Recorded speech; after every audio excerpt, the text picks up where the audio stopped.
a vocês nessa mini oficina com o professor Ricardo Limonge, da Universidade Federal de Goiás, que muito generosamente aceitou o convite para estar conosco. Nós sentimos muito não podê-lo conhecer pessoalmente ainda nessa oportunidade, mas que seja um primeiro encontro, Ricardo, para que outras oportunidades, formatos de curso, de troca, sejam promovidos, né? Eu quero agradecer muito carinhosamente às nossas pós-graduandas, a Bianca Barros, que fez essa mediação e essa proposta para organizarmos esse evento, ela está aqui conosco. Agradecer também a Caroline Viana, que está junto com a Bianca, colaborando com o programa na divulgação dessas atividades. A gente tem já o nosso perfil nas redes sociais, seja o canal no YouTube, no Instagram, temos um WhatsApp também para comunicar nossos eventos. Então, quando divulgamos a tua atividade, teve uma ótima repercussão aqui na UNB, é um tema que está interessando a prática de todos. Estamos contando aqui com alguns colegas no nosso público, alunos de graduação, de pós-graduação, que se inscreveram para a atividade, tá, Ricardo? Então, antes de passar a Perfeito. palavra para você, eu quero convidar a Bianca para dar um bom dia e também para fazer essa apresentação breve do teu currículo para a gente poder começar a te ouvir. Bianca, está por aí? Tô sim, professor, muito obrigada. Bom, novamente, professor, muito obrigada por ter aceitado o convite, né? E uma pena não estarmos presencial, mas espero realmente também que a gente possa se conhecer e a gente possa estreitar os laços também. É um tema muito importante que o senhor, com muita ética, tem debatido aí pela UFG, né? Bom, gente, eu vou fazer a apresentação do professor Dr. Ricardo Limonge, que é doutor em administração na linha de estratégias de marketing pela FGV, com estágio doutoral em Cornell, sob supervisão de Vítala Raul, pós-doutorado em economia comportamental aplicada a marketing pela UNB e pós-doutorado em machine learning, meu inglês é péssimo, gente, aplicada a marketing pela UFRGS. É professor associado na Universidade Federal de Goiás, atualmente é professor visitante na Universidade de Santiago do Chile e foi na Mona Universe, na Jamaica, professor permanente no programa de pós-graduação em administração na UFG e na Universidade Federal de Uberlândia, editor-chefe do Brasília Administração, para o triênio 2024-2026, idealizador e coordenador do MBA de Marketing Estratégico pela UFG, coordenador de pesquisa do eixo de gestão e negócios na Escola do Futuro, em convênio da UFG com o Estado de Goiás. É integrante do Comitê Científico da Divisão de Marketing e Associação Nacional de Pós-Graduação e Pesquisa pela Administração, AMPAD, e no Congresso Latino-Americano de Varejo pela UFGV São Paulo. É coordenador no tema de encontros de pós-graduação profissionais em administração e seminários da Universidade de São Paulo, o SEMEAD. É isso, seja bem-vindo. Agora a sala é sua, professor. Fica muito à vontade. Joia. Bem, então, inicialmente, Bianca, o professor Christian, a todos aqui, muito obrigado pela oportunidade. Tenho certeza que em breve nos encontramos presencialmente. Vou só compartilhar aqui a minha tela com vocês, que aí me ajuda na abordagem inicial aqui.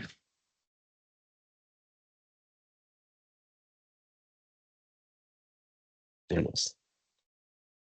Muito bom, pessoal. Então, novamente, muito obrigado. Espero que eu contribua. Acho que nós estamos passando, né, todos nós que estamos envolvidos no ambiente de pós-graduação, necessariamente por uma grande transformação. Eu tenho comentado que no momento que nós estamos todos envolvidos no ambiente de pós-graduação, necessariamente eu acho que nós temos um papel super importante, porque a forma com a qual efetivamente nós estamos conduzindo as pesquisas com o uso de inteligência artificial vai acabar fomentando a cultura da inteligência artificial.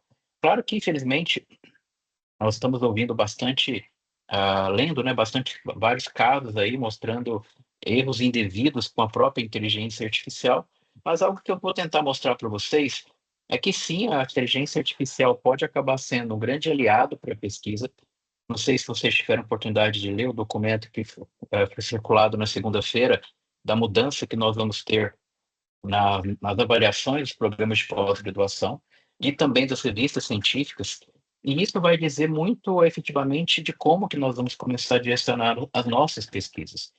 E claro que dentre esses aspectos centrais que nós precisamos conversar, ao meu ver, a inteligência artificial deve sim ter papel importante, principalmente em relação à velocidade, em relação à habilidade que nós precisamos desenvolver para, de fato, fazer pesquisa também. De maneira inicial, me coloco super à disposição de vocês. Eu tenho buscado fazer um trabalho nas redes sociais como forma de gerar uma contribuição. Assim como o professor Christian falou, mais ao final, eu vou compartilhar com vocês tanto o livro que saiu no finalzinho do ano passado, em que nós abordamos a perspectiva ética, justamente tentando entender as melhores estratégias para que professores e programas de pós-graduação efetivamente possam colocar. ah, Depois, se alguém tiver interesse também, como a Bianca disse, estou à frente de uma revista científica classificada até então como A2, que é a BAR, a Brazilian Administration Review, e ali sai um edital que eu escrevi na semana passada sobre uma perspectiva de ciência aberta, em que é uma mudança que eu entendo que nós precisamos fazer na academia, principalmente no Brasil. A Europa já está um pouco mais avançada, que é dar um pouco mais de transparência na forma que nós fazemos. Então, é um artigo que vai ser literalmente uma trilogia. Estou escrevendo com um colega 3 artigos nesse sentido, que vai estar muito ligado também inclusive, à transparência que nós damos ao falarmos de inteligência artificial. Então, tem o editorial, se alguém tiver interesse também, eu posso compartilhar o link, sempre tudo aberto, tá? E, claro, à medida que vocês estiverem estudando, à medida que vocês estiverem se aproximando um pouquinho mais dessas abordagens de inteligência artificial, fica o meu contato, para eu puder ajudar vocês, eu estou à disposição. Eu sempre comento que acho que aquela máxima do professor, quanto mais dúvida, quanto mais questionamento, quanto mais provocação, vai fazer com que, obviamente, eu consiga trazer novidades e sempre me manter atualizado. Por quê? Talvez vocês concordem comigo que se manter atualizado em época de IA generativa está sendo baita de um desafio. Toda semana sai uma coisa nova. Segunda-feira sai um modelo que quebra paradigmas do DeepSeek, aquela IA chinesa. O Gemini, que é do Google, fez uma baita de uma evolução na perspectiva de vídeo. Então, tem algumas coisinhas que tem que se manter atualizado, mas é aí, quando vocês estiverem usando e puder ajudar também, eu estou à disposição de vocês. Para começar uma provocação, eu tenho sempre tentado equilibrar um pouquinho uma compreensão sobre a aplicação de inteligência artificial, tanto numa perspectiva, obviamente, para pesquisa, só que eu acho que grande parte do que nós fazemos em programas de pós-graduação, ele é uma consequência do que acontece enquanto sociedade, ele é uma consequência do que acontece enquanto cultura. E, obviamente, quando eu falo de inteligência artificial, inicialmente, eu vou separar essa argumentação em 2 principais blocos, tá? A inteligência artificial, que ganhou o termo lá nas décadas de 1950 e até meados de 2020, tinha muito mais uma perspectiva de predição.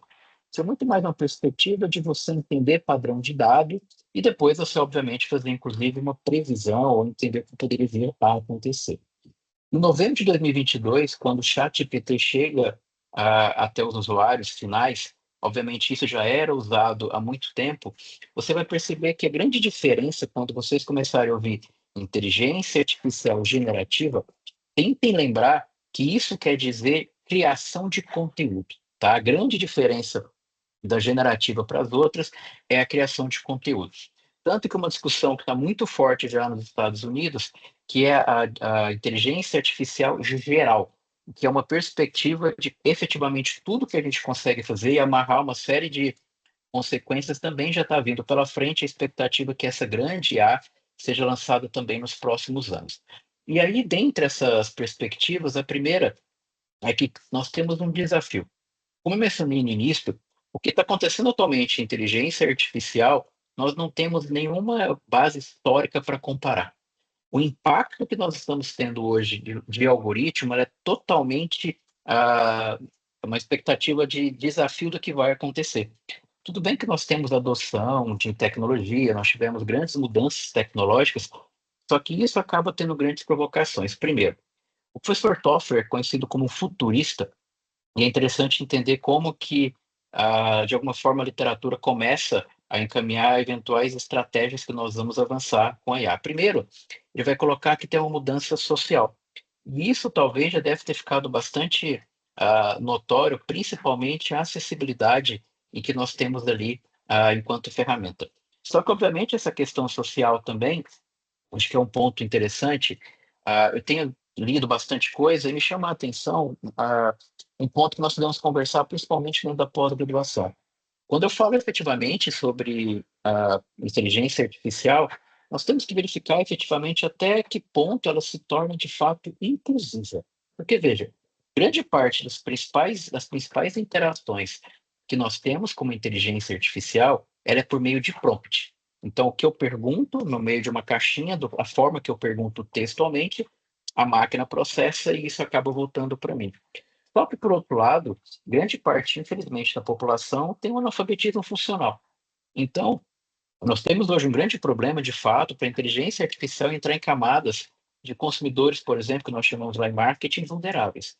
Então, essa camada de mudança social fez sim com que eu tivesse muito mais acessibilidade às informações, só que isso tem alguns impactos. Por exemplo, na questão política, tem um periódico chamado PNAS, em que na semana passada eles publicaram um artigo que está gerando bastante discussão nos fóruns que eu acompanho de IA, em que os pesquisadores conseguiram, por meio de experimento, que a psicologia usa bastante, identificar que você consegue, mediante o algoritmo, ou seja, mediante a forma que a máquina interage com o usuário, ele conseguiu manipular ideologias políticas. Então, você começa a ter uma série de problemas em que ter uma perspectiva muito preocupante hoje de viés de algoritmo. Você efetivamente consegue manipular as informações, porque grande parte, talvez, do desafio, nós não temos tanta clareza de como efetivamente as informações são coletadas ou até mesmo treinadas. E uma outra perspectiva, tem um laboratório lá em Stanford, chamado Stanford AI, que recentemente o professor que comanda o laboratório, ele fez uma provocação que eu acho que é interessante para pensarmos nessa parte introdutória aqui da nossa conversa. Nós estamos hoje com um avanço muito mais rápido na geração de algoritmo do que numa discussão de políticas públicas de como usar a IA. Para vocês terem uma ideia, só em março desse ano, em que, por exemplo, o governo federal soltou uma diretriz de como que a inteligência artificial generativa deve ser usada para servidores públicos. Então, nós estamos falando aí de quase 4 anos para a gente conseguir entender que caminho que vai. E esse norte é importante. Parte, por exemplo, do que nos motivou a trabalhar e escrever o livro foi justamente por entender que processo institucional, seja, obviamente, de uma universidade, ou seja, de um programa de pós-graduação, nós precisamos de uma diretriz de como usar a inteligência artificial. E, claro, isso acaba também tendo impacto cultural. A forma que nós usamos, eu vou depois mostrar alguns exemplos para vocês, que é uma perspectiva de dependência tecnológica. Se você vai fazer uma busca hoje e fala, caramba, o ChatGPT está fora do ar, você já começa a gerar uma crise de ansiedade em alguns usuários. Então, tem alguns impactos também que eu vou trazer para vocês. E, obviamente, falando em volume, só para vocês terem uma ideia, aproximadamente 1 milhão de usuários começaram a usar o ChatGPT em apenas 5 dias. Então, imagina o alcance de tudo isso. Só que vamos fazer algumas ponderações.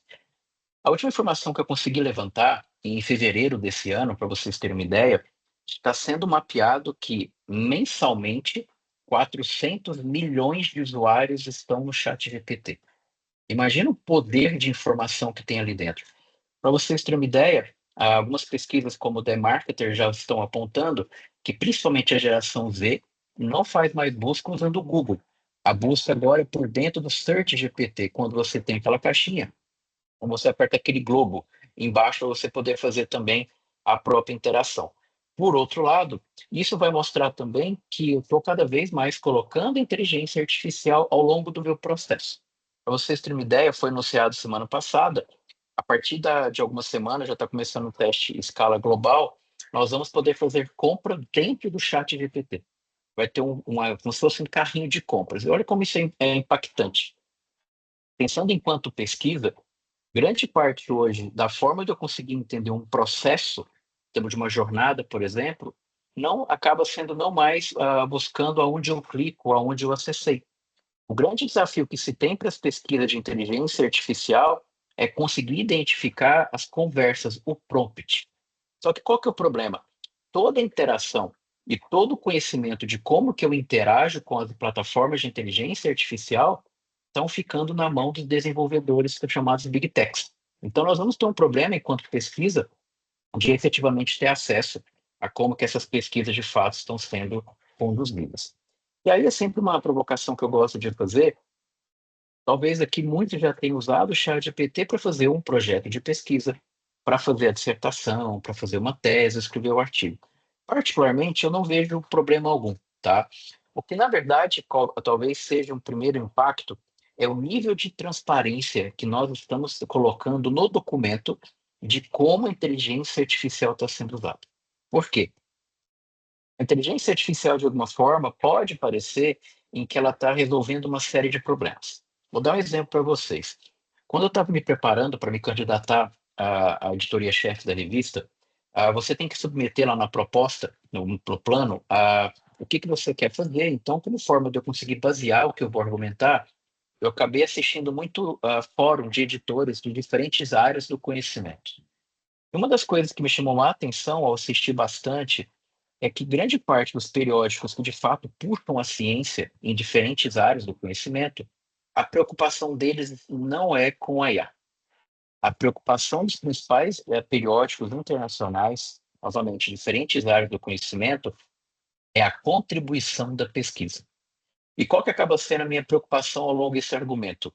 Infelizmente, os pesquisadores estão ficando muito mais preocupados em identificar se eles usaram um algoritmo mais avançado do que efetivamente conseguir identificar qual que é o impacto da pesquisa. Um dos pontos que eu vou argumentar com vocês é que a inteligência artificial é meio do processo.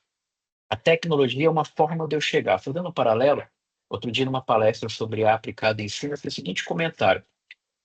Fica parecendo agora que a única forma de aprendermos ou a única forma de ensinarmos é por meio da IA. Mas, se o aluno consegue aprender com o giz, consegue aprender numa cartolina, está tudo certo. Não importa o algoritmo, importa a contribuição que eu estou conseguindo fazer. E isso, para vocês terem uma ideia, acaba, obviamente, ganhando muita escala, porque nós temos atualmente os modelos de profundidade. O próprio Gemini, que é a IA do Google, tem. A OpenAI do ChatGPT tem o Deep Research. O Claude também, que é uma outra muito boa, dá para lançar até semana que vem o seu modelo também de aprendizado profundo. E uma das plataformas em que ajuda bastante, principalmente o pesquisador, é chamada de SciSpace. Talvez uma das mais conhecidas, até pelo pacote de opções que ela dá, e eu vou fechar a argumentação com você justamente falando dela. O SciSpace, ela tem uma perspectiva dela ser totalmente treinada com literatura científica. E isso faz muita diferença. Por quê? Eu sempre menciono que a pior plataforma para fazer pesquisa científica chama ChatGPT. É uma questão muito simples. O ChatGPT não foi treinado para ser um pesquisador. Aí você pode dizer assim, tá, mas eu consigo customizar, eu consigo falar para ela que eu sou um pesquisador. Aí eu sempre reflito da seguinte forma: você trabalhando, você se tornando pesquisador em diferentes níveis de carreira, você consegue, depois de aprender ciência, você consegue parar de pensar de maneira estruturada? Você consegue parar de pensar de maneira organizada por meio do método científico? Dificilmente. Você vai se tornar quem faz mestrado ou doutorado. Você vai se tornar muito mais crítico com as informações, muito mais crítico em como que você consegue organizar esses dados. Então, o ChatGPT, talvez uma perspectiva de escrita, uma perspectiva um pouco mais de melhoria gramatical, talvez seja uma boa ferramenta. Mas se você quiser, de fato, melhorar uma pesquisa científica, deixa o ChatGPT quietinho e nós vamos trabalhar com plataformas que, de fato, foram criadas para pesquisadores. Uma delas está na tela ao lado direito, que eu mencionei agora, que é o SciSpace. Para vocês terem uma ideia, quando eu capturei aqui a tela, mais de 282 milhões de artigos indexados. Aí vamos imaginar o seguinte: como é que, de alguma forma, os modelos de inteligência artificial aprendem? Por repetição. Então, quer dizer que ele vai ler muito artigo e vai conseguir fazer esse mapeamento. E aí, obviamente, ele consegue estruturar. Para vocês terem uma ideia do que anda acontecendo em relação a algoritmos, agora em janeiro, o pessoal soltou, quem gosta de programação, é o código aberto, está disponível no GitHub, que é uma plataforma para isso. É um algoritmo chamado de Agent Laboratory.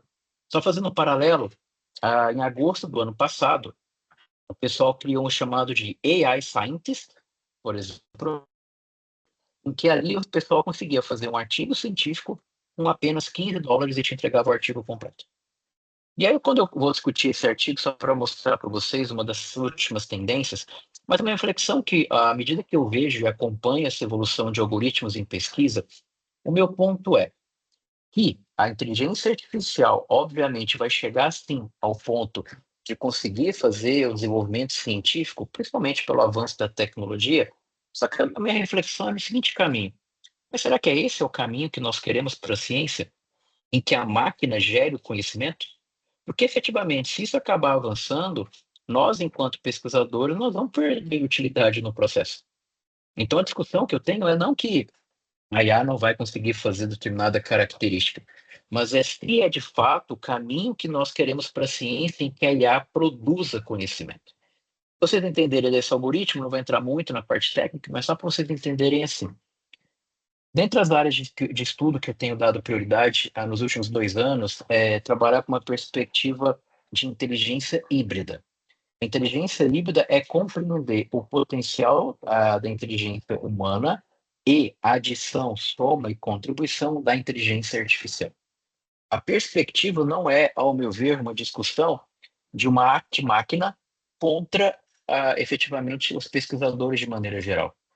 Por isso, esse algoritmo ele tem um ponto que eu acho muito importante, que é o seguinte: o algoritmo vai partir para uma premissa em que toda a etapa do método científico tem que ter uma validação humana. Como vocês podem ver, tem como se fossem as pessoas aqui. À medida que a pesquisa está avançando, a supervisão ela é do pesquisador. Por quê? Um comentário que eu sempre faço: a inteligência artificial ela não tem maturidade. Ela não sabe o que ela está fazendo. Tanto que um exemplo, para quem já usa bastante o ChatGPT, vai perceber mais ou menos o seguinte: se você começa a duvidar da máquina, ela também vai ficar duvidando do resultado dela e vai sempre te entregar uma resposta diferente. Então depois faz a seguinte brincadeira assim: pergunta o termo que você está estudando, depois você fala assim: você tem certeza disso? Aí a vai falar assim: desculpe, acho que me equivoquei. Aí ele vai contar uma historinha. Aí depois, você tem certeza que agora a informação está certa? Desculpe, vou pensar novamente. Isso vai mostrar que o modelo de inteligência artificial, ele não está preocupado em te entregar a resposta correta. Ele é um modelo, ele está preocupado em te entregar uma resposta. Por isso que a responsabilidade de uma pesquisa é do pesquisador. Eu não posso colocar a responsabilidade de um produto científico na inteligência artificial. Depois, quando eu for recortar, que a Bianca pediu um pouquinho da ética também, eu vou mostrar algumas preocupações, inclusive, numa perspectiva editorial também. E para vocês, para resumir um pouquinho, quando eu falo aqui em fases, a revisão da literatura, que está lá no canto superior, na horizontal, é pensar o seguinte: para vocês terem uma ideia, tem plataformas atualmente de IA que já mapearam mais de 412 milhões de textos científicos. 412 milhões. Então, a perspectiva de identificar a lacuna, isso é super tranquilo para IA. Uma perspectiva da experimentação, isso está sendo bem discutido nos periódicos, principalmente mais voltado para a parte quantitativa, é que a tendência que eles enxergam daqui para frente ao trabalhar com IA é que a perspectiva vão ser de dados sintéticos. É conseguir entender qual é o dado que eu tenho, manter um padrão e conseguir entender o que deve de fato acontecer. E uma perspectiva que esse algoritmo de alguma forma evidencia é uma discussão sobre a documentação do processo. Parte do que eu falei com vocês em relação ali ao próprio editorial que eu mencionei, uma das preocupações que nós temos hoje é basicamente a reprodutibilidade.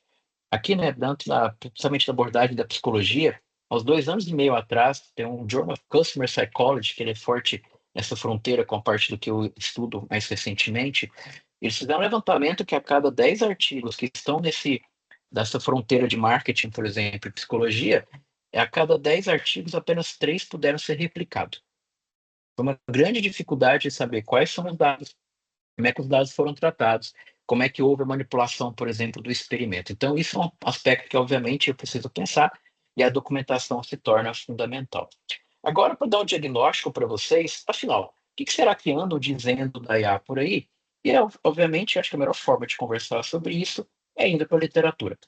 Esse artigo que foi publicado no ano passado, e um ponto bacana para todos aqueles que trabalham com dados primários, ele tem, salvo engano, aproximadamente mais de 1.500 respostas de diferentes áreas do conhecimento. Então, ele tem, obviamente, aí um potencial para a gente conseguir entender. Primeira coisa, 82% dos respondentes disseram que, ok, estou sabendo o que está acontecendo com IA generativa, e identificaram que o ChatGPT é a ferramenta mais conhecida e utilizada. Isso quer dizer mais ou menos o seguinte: em geral, quando nós falamos sobre ChatGPT, pode ficar parecendo, por exemplo, em que ele acaba sendo, de alguma forma, tentar cadastrar ou entender que são sinônimos de inteligência artificial. Uma outra perspectiva, tem dois pontos que a gente precisa conversar. Primeiro, grande parte hoje da IA, ela tem sido muito forte para a busca de informações. Só que aí vocês já devem ter ouvido falar de uma terminologia chamada de alucinação. A alucinação é quando a inteligência artificial gera resposta ou gera referências que não existem. Tem um termo que eu li recentemente no relatório do MIT, em que eu acho que é mais correto, em que eles não chamam de alucinação, eles chamam de miragem. Porque não é que a informação está errada, ela não é correta, mas ela tem uma cara de artigo, ela tem uma estrutura. Depois eu preciso fazer essa validação. Então, hoje, se vão perceber que eu vou até mostrar daqui a pouquinho um artigo que fala um pouco sobre isso, que sim, nós temos hoje um problema de informação. Nós estamos nos tornando hoje pesquisadores muito mais passivo do que ativo, porque a resposta já está caindo no nosso colo. Por outro lado, cada vez mais nós estamos usando parafraseamento. O que isso quer dizer? Como se eu tivesse lido um texto, por exemplo, e aí eu vou pedir para a inteligência artificial reorganizar, reescrever esse texto. Só que, recentemente, em alguns eventos, o pessoal tem feito uma provocação que eu acho bem pertinente. Mas será que eu deveria realmente colocar na mão da IA a reescrita do meu texto? Porque, veja, numa perspectiva de argumentação científica, é fundamental que eu melhore meu argumento, em que eu consiga concatenar as minhas ideias. E o que, de maneira geral, os pesquisadores estão fazendo? Escreve o texto e pede para que a inteligência artificial aprimore. Só que esse processo argumentativo ele é fundamental para aprendermos a escrita científica. E é fundamental para eu conseguir fazer um equilíbrio entre aquilo que, obviamente, eu planejei e, obviamente, aquilo que eu vou me comunicar com o meu público. Uma outra perspectiva que eles colocaram também de aprendizagem autônoma, isso está muito ligado aos manuais, por exemplo, da Unesco, ou também aos manuais da própria ONU, que sim pode ser um bom colega de estudo, e também, obviamente, entra na perspectiva de redação de texto. Principalmente naqueles momentos que falta criatividade, sobra cansaço, a inteligência artificial pode ajudar, dar um empurrãozinho para a gente começar a escrever. E tem um ponto que vai mostrar uma certa preocupação. 46% dos respondentes consideram que quando o aluno usa IA é trapaça, e 45% dos alunos acham que quando o professor usa também é trapaça. O que mostra aqui? Mostra que está faltando transparência dos dois lados. Tem professores usando IA e tem alunos usando IA. E está tudo certo. Por que nós não somos transparentes em sala de aula, transparentes no que nós fazemos, para garantir, de alguma forma, muito mais autonomia e, obviamente, muito mais liberdade para mostrarmos o processo? Tanto que, de maneira geral, à medida que eu consigo ser transparente, há, inclusive, uma certa compreensão por meio de prompt. A forma com que o professor estrutura uma pergunta, a forma com a qual ele customiza uma pergunta, obviamente ele tem também essa questão um pouquinho mais operacional. E, claro, uma perspectiva dos alunos começa a se ter uma série de problemas, tá?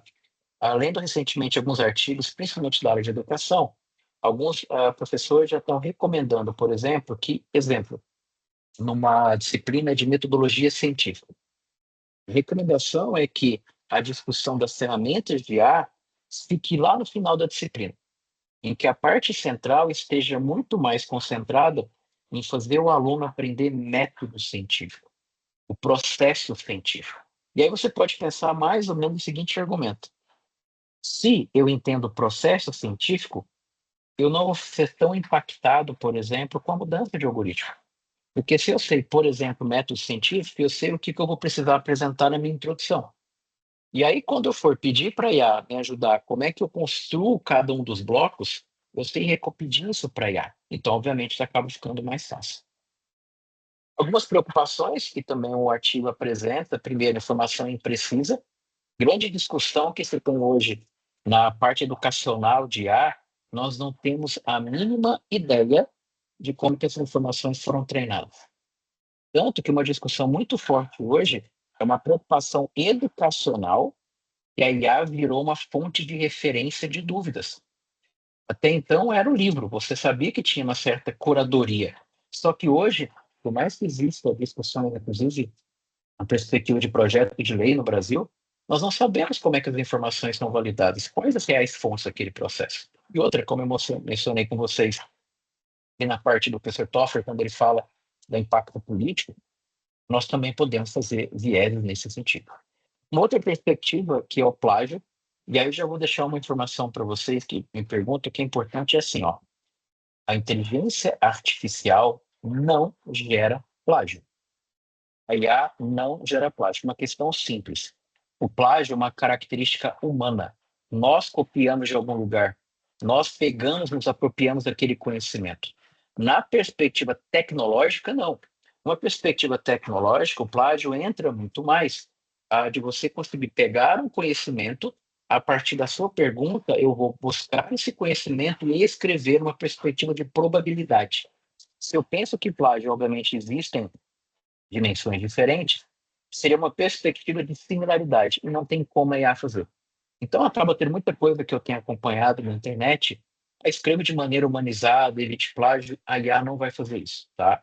Agora, uma consequência disso é a dependência, tá? Nós estamos usando cada vez mais, e obviamente isso acaba também tendo impacto aí na qualidade e na transparência das pesquisas. E para deixar bem claro, a ciência tem que vir em primeiro lugar, depois eu me preocupo com a IA. Vocês terem uma ideia como isso está gerando certas confusões, na BARC, por exemplo, quando eu vou fazer o desk, né, a avaliação, quando o artigo chega, eu tenho me deparado com muitos pesquisadores colocando inteligência artificial no capítulo de revisão teórica. Inteligência artificial não é uma teoria, é uma abordagem, é uma condução metodológica para chegar em algum outro ponto. E, claro, a inteligência artificial é meio e ela não é fim. Eu não tenho que me preocupar com o algoritmo, eu não tenho que me preocupar se eu ver a melhor IA. Eu tenho que me preocupar com a contribuição do meu trabalho. E uma forma de mostrar para vocês como que a inteligência artificial pode entrar no processo, é uma ideia de um fluxo de pesquisa, só para mostrar as ferramentas e também eventuais etapas ao longo desse próprio caminho. Vamos imaginar que você faça uma etapa em que você precisa levantar um conhecimento sobre o tema. Você vai entrar em base de dados, PubMed, Scopus, Web of Science, todo esse universo que vocês conhecem, e aí, por meio de palavras-chave, exclusão, eu chego, por exemplo, em 107 artigos. Pois bem, a grande vantagem da inteligência artificial é que, primeiro, ele consegue me ajudar a identificar padrão, e eu vou conseguir, obviamente, criar estratégias, principalmente para que necessariamente eu consiga selecionar o que eu vou ler. Então, por exemplo, uma das plataformas que faz isso é chamada de Scholarly. O que essa plataforma faz para vocês terem uma ideia? Basicamente, ele vai ler o meu artigo e vai tirar as informações por categorias. Então, imagine que numa primeira categoria, por exemplo, eu tenho qual que é o objetivo, eu tenho a minha lacuna, contribuição, teoria, qual que foi o método, quais são as variáveis, principais contribuições. Ele tira e gera para mim uma tabelinha como essa aqui. Automaticamente, em menos de 3 minutos, cada linha que vocês estão vendo é um dos 107 artigos que eu estava trabalhando. Se vocês olharem as colunas, ele já tem como pré-característica identificar contribuição, limitação, pesquisa futura, objetivo, método e resultado. Uma das formas que eu particularmente gosto de trabalhar ao extrair essas informações e trazer para cá, por exemplo, é que daqui eu consigo criar, por meio de uma abordagem qualitativa, eu consigo criar categorias de pesquisa. Eu sempre comento que, em geral, um pesquisador precisa ter uma agenda de pesquisa. E aí a lógica seria, mas por que eu não posso, então, montar a minha agenda de pesquisa por meio da própria literatura, por meio da IA. Porque se eu pego uma coluna como está ali, você deve concordar comigo, em geral, um bom artigo escrito, ao final, eu tenho contribuições, eu tenho implicações, sugestão de pesquisa futura. Então, num bom artigo, lá nos últimos parágrafos, eu tenho sim a forma de fazer essa própria avaliação. E, claro, um pouquinho mais nesse sentido, obviamente eu consigo fazer uma seleção do que eu vou trabalhar. Mas, numa perspectiva cognitiva, ler 107 artigos é muita coisa.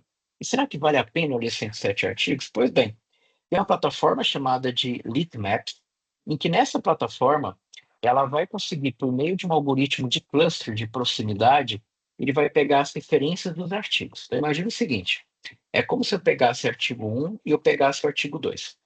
À medida que isso, obviamente, está feito, ele vai aproximando. Então, aqueles artigos que têm referências similares, eu coloco junto. Aqueles artigos que não têm referências similares, eu acabo afastando. E vai gerar uma questão visual mais ou menos como essa aqui. Como é que eu posso usar? Só para vocês entenderem um pouco mais esse output aqui. Se vocês olharem para a horizontal, quanto mais à direita, mais recente é o artigo. Se vocês olharem para a vertical, quanto mais alto tiver, maior é a quantidade de citação. Então, ano de publicação, quantidade de citação. Bem, dito isso, quais acabam sendo talvez os principais desafios? Se vocês olharem para a esquerda, vão verificar que tem um artigo aí do ano de 2010. Mas você está vendo que depois dele não tem nenhuma linha, não tem nada puxando para os demais. Isso quer dizer o seguinte: o artigo ganhou muita citação, mas depois dele o pessoal praticamente abandonou aquele argumento, abandonou aquela discussão. Então, se eu estou numa etapa exploratória, poxa, eu não vou me esforçar lendo o que está do lado esquerdo, porque é uma discussão que morreu na literatura. Os artigos mais recentes não estão mais puxando essa abordagem. Agora, é claro, eu teria que entender o porquê. Mas é uma literatura que, por enquanto, numa etapa exploratória, não vai gastar minha energia nisso. Agora, olhando para a direita, para a parte superior, vocês vão ver que tem um trabalho de 2019. E a partir dele, vários outros artigos, inclusive, continuam saindo. Se vocês olharem para baixo, seriam artigos mais recentes. Isso quer dizer o seguinte: eu posso usar a inteligência artificial para, obviamente, selecionar o que eu vou ler. Mas veja, o meu objetivo aqui não é que eu pegue esses artigos que ele está referenciando e depois eu coloque numa IA para ler o resumo. Não, eu tenho que ler o artigo. O que começa a me preocupar muito na academia é que, infelizmente, em sua grande maioria, os pesquisadores pararam de ler artigo e estão lendo resumo feito pela IA. Para que, de alguma forma, eu preciso ganhar argumento e eu preciso ganhar vocabulário, eu tenho que ler. E aí não é o resumo da IA, porque eu tenho uma estrutura que isso, obviamente, acaba ficando também um pouco mais claro. E, claro, ao meu ver, a IA não está substituindo o método científico. Na verdade, eu estou vendo que ele está expandindo a nossa capacidade. Por quê? Para quem já tem há mais tempo na academia, vai lembrar, por exemplo, em que alguns anos atrás nós fazíamos fichamento na mão. O orientador, o grupo de pesquisa mandava uma planilha, você tinha que identificar as palavras ali, a chave, ia numa base de dados, fazia a extração, depois você preenchia essa tabela. Agora tem uma mudança. Agora, durante uma reunião de grupo de pesquisa, durante uma orientação, eu consigo facilmente identificar um gap na literatura. Então, eu estou expandindo. Só que eu tenho que, obviamente, expandir, mas o grande desafio nesse sentido é usar a inteligência artificial da maneira correta. Esse artigo aqui, que saiu no ano passado, mostra 6 pilares ou 6 funções que acho que deixa bem claro como que, de fato, nós podemos usar a IA. Primeiro, ele vai dizer que a IA deve ser usada para desenvolver a ideia de pesquisa. Isso é o primeiro ponto. Talvez um dos poucos consensos que nós temos hoje em inteligência artificial, uma lógica de produção científica, é que a IA não deve criar conteúdo. A IA deve aprimorar as ideias, aprimorar conteúdo. Tá? Então, eu não posso chegar e falar assim, ó, escreva a minha introdução. Aí eu tenho uma ideia de pesquisa, vou batendo papo, aí sim eu posso operacionalizar. No segundo, ele coloca uma parte que ajuda muito, que é na estrutura do argumento. Imagina que você está escrevendo seu artigo, fala, caramba, como é que eu monto meu sumário? O que eu posso abordar em cada um dos parágrafos? Interage, a IA é preparada para conseguir te ajudar nesse sentido. No ponto 3, é uma perspectiva de síntese da literatura. A velocidade, obviamente, é muito maior. Há uma outra preocupação também de uma análise de gestão de dados. Não importa se é qual ou quant, a IA de fato consegue posicionar muito bem. E eu tenho uma outra abordagem também, que é essa perspectiva da escrita, tá? Obviamente, se vocês estiverem usando bastante IA, vão perceber como que, de fato, as próprias plataformas de escrita e refinamento melhoraram. Uma questão simples.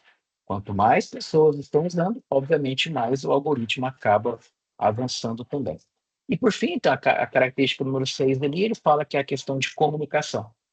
Dentre as mudanças esperadas para o próximo quadriênio, por exemplo, seria muito mais uma forma de eu me comunicar mais com a sociedade. Aquilo que eu fiz, como é que chega para o grande público? Porque na academia nós temos nosso próprio idioma, nossa própria linguagem. E com a IA, talvez possa ser o primeiro caminho para que eu consiga operacionalizar, trocar o tom daquilo que eu vou efetivamente comunicar. E aí eu posso afirmar para vocês que existe sim uma inteligência artificial para cada etapa da sua pesquisa.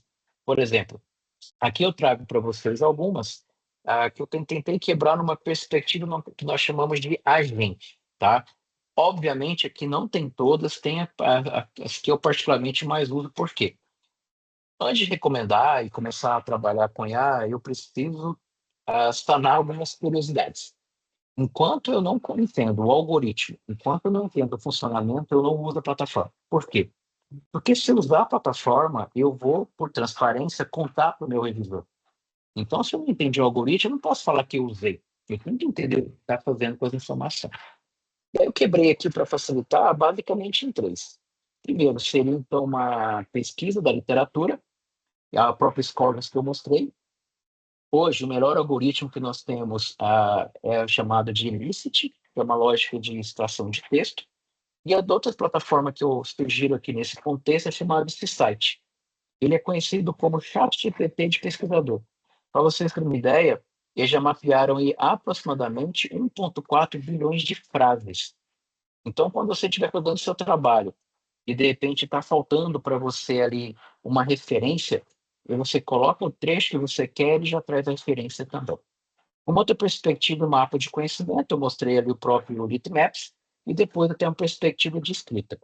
Hoje, algo que eu tenho usado bastante é o Grammarly, mas quando o texto já está em inglês, ou o Paperpal, porque ele é uma IA criada para pesquisa. E aí você vai conseguindo melhorar a argumentação, fluidez, coerência, extensão argumentativa por meio dele. E dentro do PaperPal, dentro do PaperPal você vai encontrar uma outra plataforma chamada de DeepL, o que nessa plataforma, ao meu ver, é um dos melhores algoritmos de tradução que nós temos. E claro, uma reflexão, a mesma IA, na mão de dois pesquisadores, pode entregar resultados totalmente diferentes. Então, por mais que você tenha um monte de assinatura, por mais que você seja usuário frequente, você tem que saber algumas características, principalmente de letramento ou inteligência artificial. E, claro, isso aqui acaba sendo, talvez, uma dessas características. E para vocês terem uma ideia como é que isso tudo entra, obviamente, na ética, eu preparei aqui só para vocês entenderem, talvez, alguns desafios que nós temos aqui nessa abordagem. Primeiro, uma perspectiva de autoria e crédito, tá? E eu não posso colocar a inteligência artificial como coautora. Se vocês pegarem artigos publicados logo depois do ChatGPT, pode ser que vocês encontrem o ChatGPT como coautor. Não pode. A responsabilidade é nossa enquanto pesquisador. Por outro lado, um grande problema, como eu mencionei, é viés algorítmico. Para vocês terem uma ideia, vários editais do Google e da Amazon abertos à comunidade científica estão justamente tentando entender como é que eu minimizo. Para vocês terem uma ideia, alguns artigos já mapearam, por exemplo, em que grande parte do julgamento de ações públicas, por exemplo, tem um viés. Se alguém acha que alguma coisa está certa ou errada, ele joga para o algoritmo, ele é treinado a partir disso. Então, imagina mais ou menos o seguinte argumento. Se eu não tiver validade daquele processo, se eu tiver um preconceito, um pré-julgamento, o algoritmo vai perpetuar isso. Então, isso acaba sendo um problema. Uma questão de propriedade intelectual é uma questão super séria, para vocês terem uma ideia. O grupo Meta, que tem o Facebook, o Instagram, ele tem uma IA também chamada de Llama. E nessa IA, para vocês terem uma ideia, parte do conhecimento científico dele foi treinado por meio de uma base chamada de LibGen. Qual que é o impacto disso? É uma plataforma que coloca os livros com a quebra de direito autoral.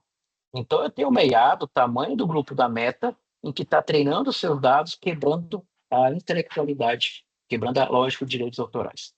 Uma outra perspectiva também é a própria reprodutibilidade. Como eu falei para vocês, talvez um dos melhores caminhos seja justamente a reprodutibilidade, colocar os padrões, colocar toda a estrutura ali. Uma outra discussão também seria, então, a própria democratização e a desigualdade. Tendo tido a oportunidade de falar sobre isso com diferentes públicos, a IA não é uma realidade, quanto parece.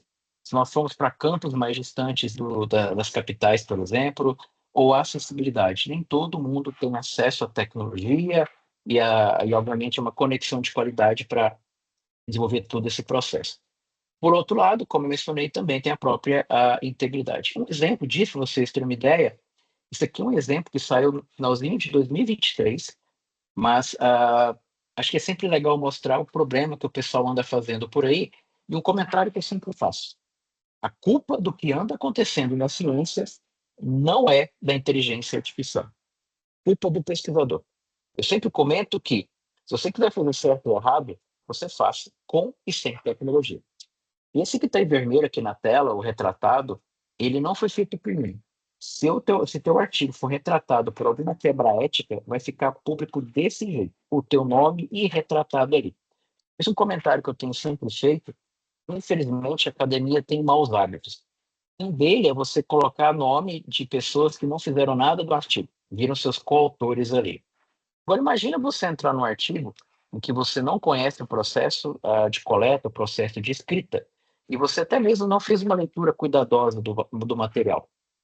E esse artigo pode ser retratado na sequência. E sua carreira vai ficar em xeque por causa de mais uma linha do lápis, por exemplo. E qual que é o problema desse artigo? Aonde está aqui destacado em amarelo é a primeira frase da introdução do artigo. Se vocês estiverem acompanhando aqui, vocês vão verificar que eu tenho a frase escrita certamente, aqui está uma possível introdução. Isso claramente é o output do IA.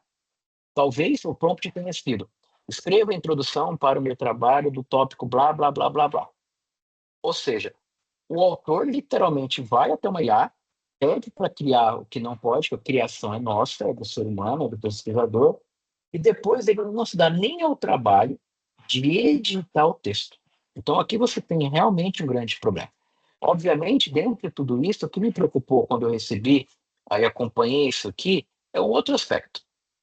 Quando você submete um artigo para uma revista, ele passa para uma equipe editorial para ver as normas, depois o editor-chefe tem que ler o artigo para ver se tem potencial, passa para o editor associado, que é especialista no tema, e depois eu tenho ali mais dois argumentos, que seriam dois revisores para avaliar. Então, veja, se ali eu tenho um problema que está na primeira fase da introdução, será que o pessoal anda lendo o artigo para revisar?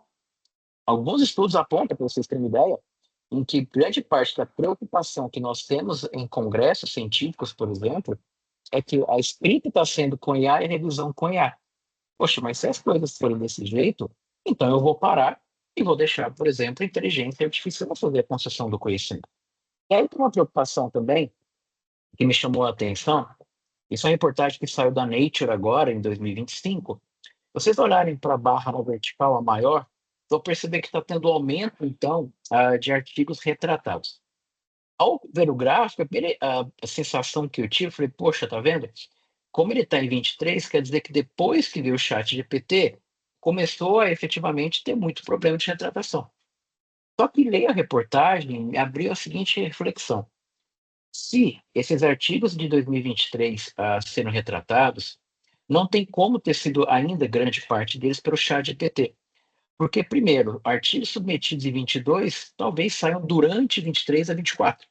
E outra, grande parte desses artigos, ao serem retratados, eles demoram. Tá? Tem um caso emblemático na área de comportamento do consumidor, em que um artigo demorou 9 anos para ser retratado. Então, obviamente, aqui você tem também mais impacto nesse sentido. Então, é só para comentar com vocês em que sim, a culpa do problema não é da IA, a culpa é do pesquisador. Tá? Infelizmente, isso está aumentando. Agora, quais são as consequências, né, para nós, enquanto pesquisadores, só para vocês poderem acompanhar um pouquinho? Primeiro que o experimento que foi feito agora, em março, já começam a avaliar que há sim um efeito nas habilidades cognitivas com o excesso de uso de inteligência artificial. Isso quer dizer o seguinte, quando eu paro de escrever um e-mail, por exemplo, e eu começo a pedir para a IA escrever e-mail para ela pensar para mim, vai gerar um problema neurológico nesse processo. Tanto que alguns artigos na área de neurociência começam a ficar preocupados, eles fazem um paralelo que eu acho interessante, dizendo que o nosso cérebro é como se fosse um plástico. Então, à medida que eu paro de pensar, eu paro de exercitar, porque a IA me dá a resposta pronta, obviamente eu começo a ter um impacto, e isso é uma preocupação central.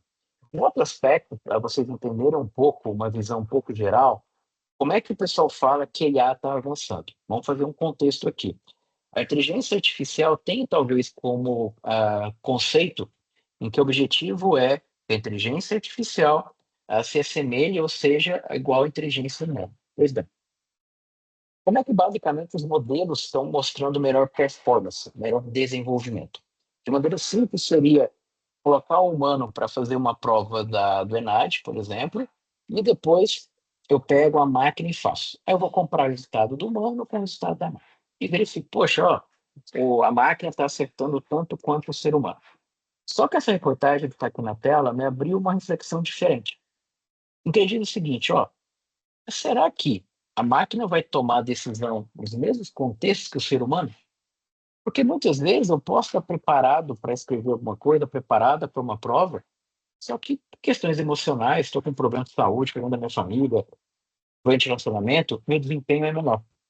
Então, a provocação interessante é até que ponto, de fato, comparar o desenvolvimento humano com a máquina está correto, desde que a máquina não tem problema para resolver. E isso vai mostrar que talvez a IA vai chegar nessa perspectiva, ok, mas eu tenho que considerar que as decisões ou o desempenho vai ser diferente. Então, talvez a comparação, ao meu ver, não esteja correta. Uma outra preocupação, amarrando com o que eu falei com você de dependência excessiva, esse paper aqui em pré-print, né, que não está em revista, está para aberta à sociedade, e faz uma provocação interessante. Eles fizeram um experimento com mais de 4.300 pessoas e mostraram algo impactante, argumentando que até então nós tínhamos uma busca ativa. Quando eu ia no Google Acadêmico e eu tinha uma resposta, eu saía clicando nos vários links, por exemplo, eu tinha ali de alguma forma, pelo menos, que clicar, abrir, ler e selecionar. O que começou a acontecer agora? Quando eu vou no ChatGPT, por exemplo, e aperto o globinho para fazer uma busca na internet, ele vai na internet e faz uma recomendação. Aí o que eu tenho de resposta? Eu tenho o texto e tenho as referências.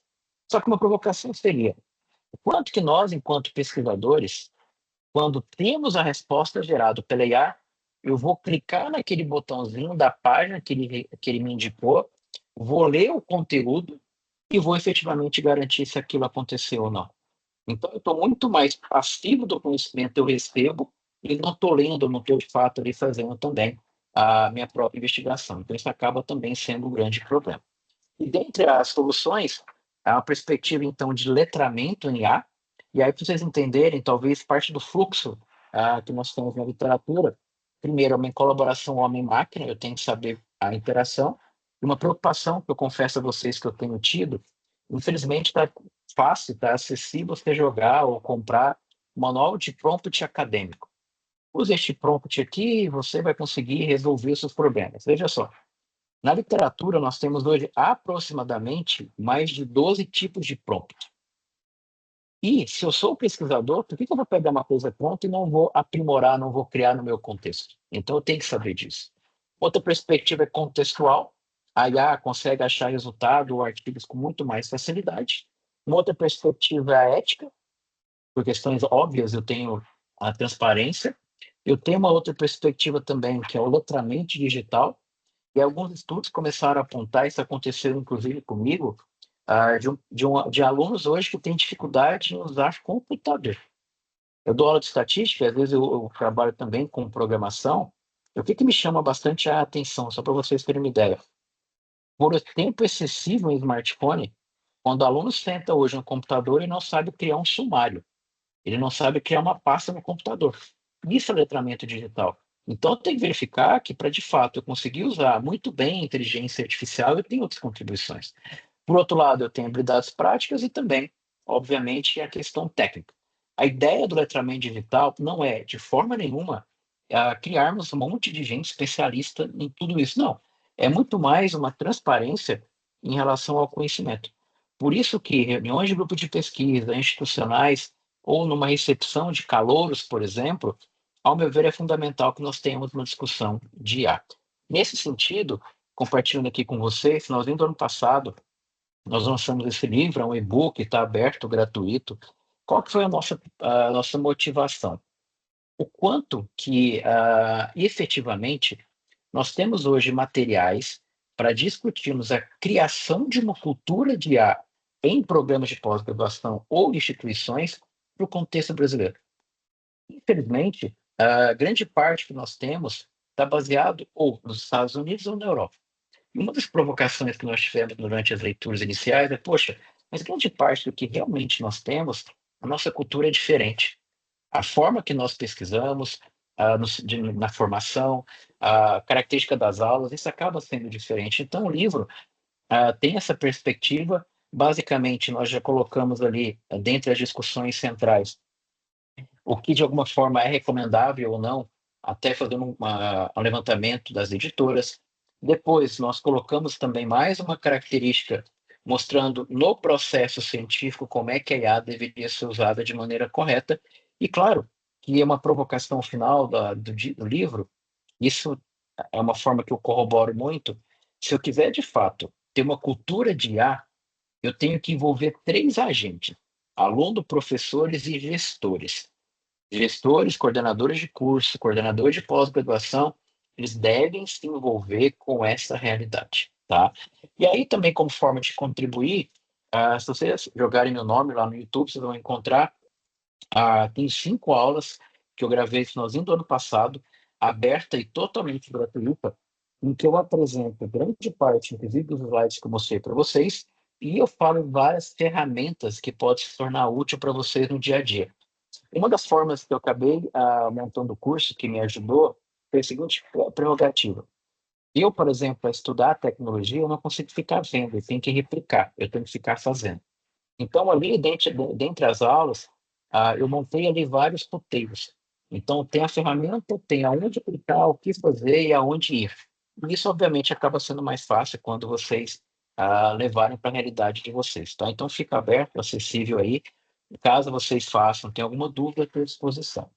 Para fechar, eu vou falar de duas ferramentas que, obviamente, têm impacto direto aqui no nosso trabalho, depois a gente poder bater um papo também e tirar as dúvidas de vocês.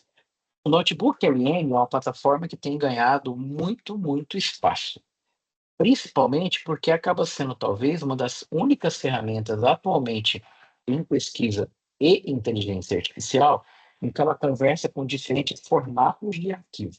Então vamos lá. Eu posso colocar um vídeo do YouTube, eu posso colocar as minhas notas do Word, eu posso colocar os slides, eu posso colocar o vídeo, né, no YouTube, eu posso colocar podcast, eu posso colocar artigo em PDF. E eu consigo conversar com tudo isso simultaneamente. Então, para vocês terem uma ideia, aqui do lado esquerdo, por exemplo, eu posso colocar as minhas fontes. E o que é legal? Eu uso bastante dessa forma. É como se inicialmente eu pudesse, por exemplo, colocar meus arquivos, e aí eu quero conversar com o arquivo, preciso conversar com o site, porque tem uma lei que me interessa, e tem um vídeo, por exemplo, de um especialista. Eu quero fazer uma conversa entre eles por meio de prompt. Eu preciso fazer isso dentro do próprio Notebook LM. Uma outra perspectiva, se você estiver estudando, você pode subir os materiais para cá, e ele vai gerar um guia de estudo. Ele vai jogar todo aquele material, um resumo para te gerar, olha aqui, olha ali. Um ponto bacana é que sempre quando ele for fazer uma recomendação de arquivo, ele não vai, a chance de alucinar é menor, porque ele vai mostrar qual é o arquivo que ele tirou e ele destaca aonde ele tirou aquela informação no texto. Então você vai ter na tela dois quadros. Um, você vai conseguir descobrir qual é o arquivo de onde veio, e você consegue olhar na origem, como é que ele gerou o conhecimento. Então, você consegue validar nesse sentido também. Uma outra perspectiva que pode nos ajudar, que eu acho que vale a pena vocês conhecerem, um dos desafios que nós temos na literatura e em projetos científicos é chamado de estado da arte. Poxa, eu preciso identificar, ou até mesmo eu preciso saber o que pode acontecer de maneira geral, tá? Imagina mais ou menos a seguinte organização ou critério nesse sentido. Imagina que eu consegui colocar, por exemplo, uma literatura e coloquei lá a revisão da minha literatura. O que que você pode fazer? Se você apertar timeline, automaticamente ele vai colocar o nome do arquivo por ordem de ano e vai colocar qual foi a contribuição daquele artigo. Então você tem facilmente o estado da arte mapeado. Para aí ou você levar isso para uma tabela para você argumentar, ou até mesmo você já tem toda a estrutura para escrever a argumentação em cima. Então é uma facilidade. Na semana passada, ficou ainda mais fácil, também você pode fazer um podcast sobre o seu conteúdo. Até então era só em inglês, você tinha como fazer português, só que agora ficou ainda mais fácil. Então veja, vamos imaginar que você tem que escrever o seu artigo e você tem que tem que estudar. Eu, por exemplo, eu tenho uma característica que é assim, para eu escrever alguma coisa, eu tenho que ler bastante sobre aquilo. Então imagina que você tem os artigos, tem todas as referências, você vai clicar em gerar e vai gerar um podcast bem legal, porque não fica uma coisa robotizada. Ele cria como se fossem duas pessoas conversando, interagindo, e aí você tem mais um recurso que é o áudio para estudar aquele conteúdo também. Então, é outra grande vantagem do notebook LM. E claro, uma das principais aqui é o SciSpace.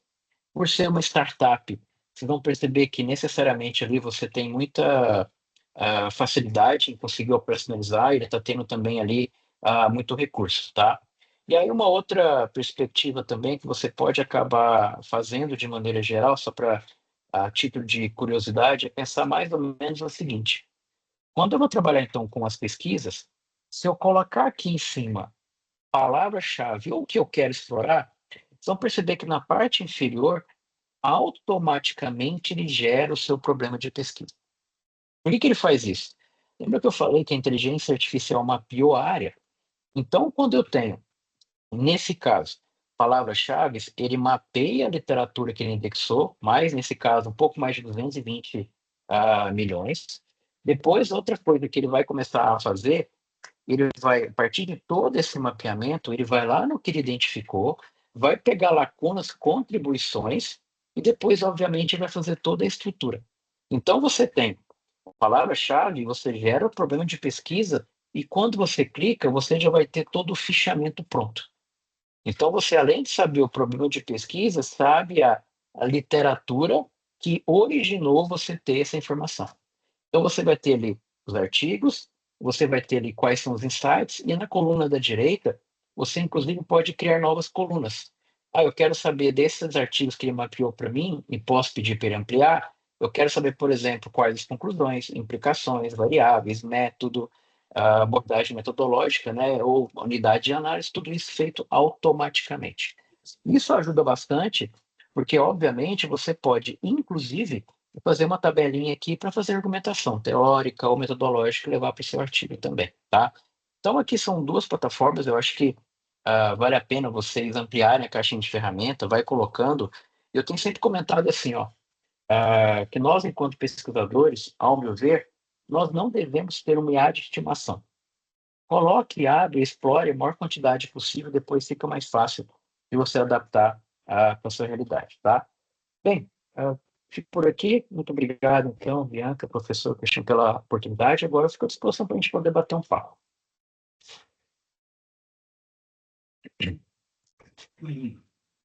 Muito obrigada, professor.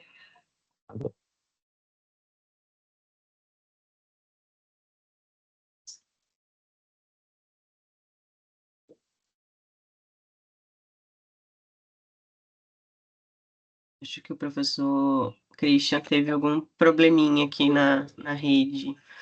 Mas eu acho que a gente pode abrir para perguntas, né? Vocês estão me ouvindo ou não? Sim, estamos.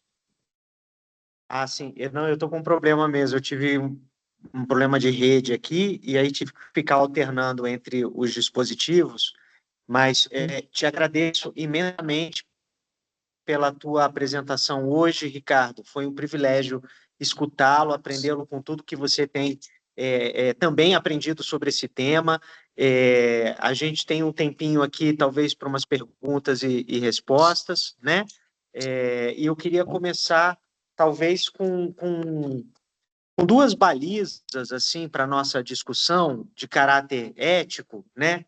A primeira eu tiro de um filósofo bastante polemizador, cuja opinião foi bem divulgada, que é o Slavoj Žižek, né? Que ao comentar a expansão do uso da inteligência artificial generativa, colocou basicamente o dilema não do computador se tornar mais humano, né, com a nossa inteligência, mas da gente se tornar menos humano com o uso dessa ferramenta. E, de fato, dispara alguns alertas com relação ao uso dessa ferramenta no que tange algumas atividades cognitivas, como a própria leitura e a escrita, né? Ou seja, uma transformação muito profunda que está sendo sinalizada com o uso dessas ferramentas nessas duas atividades cognitivas, né?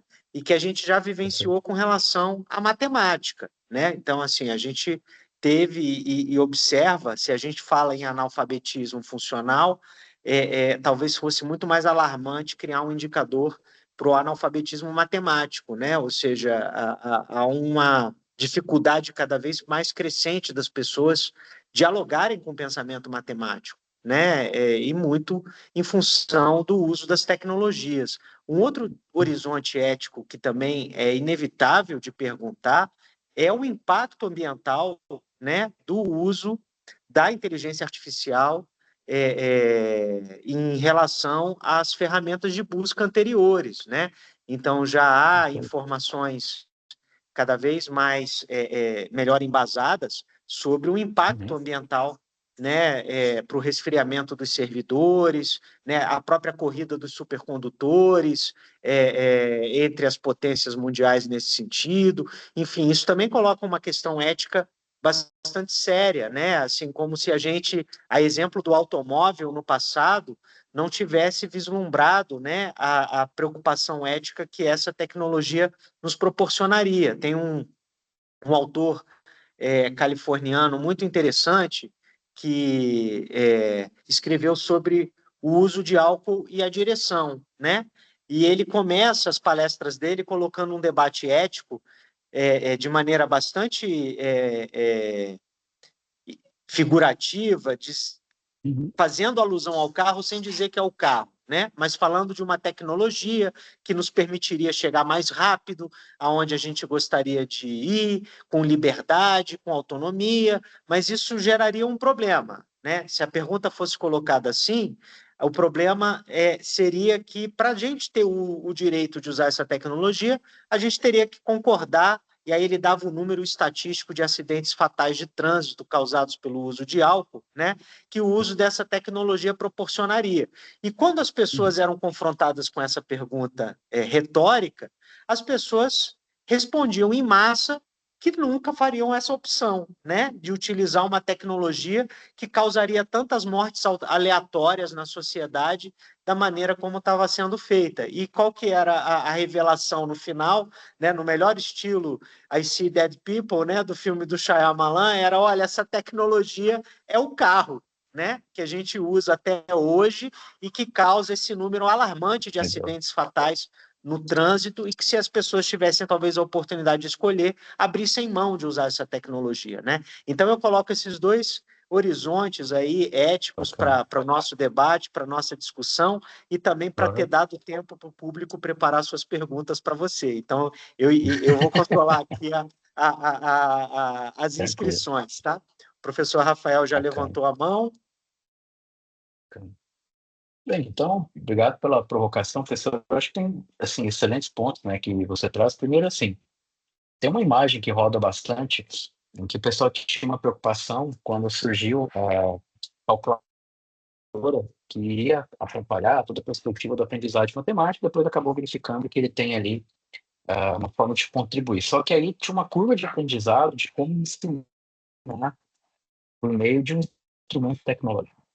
Nessa perspectiva, uma das grandes preocupações que o pessoal tem, como você abordou, por exemplo, da própria matemática, é que, infelizmente, está sendo usado muito mais para, digamos, deixar o nosso cérebro mais acomodado.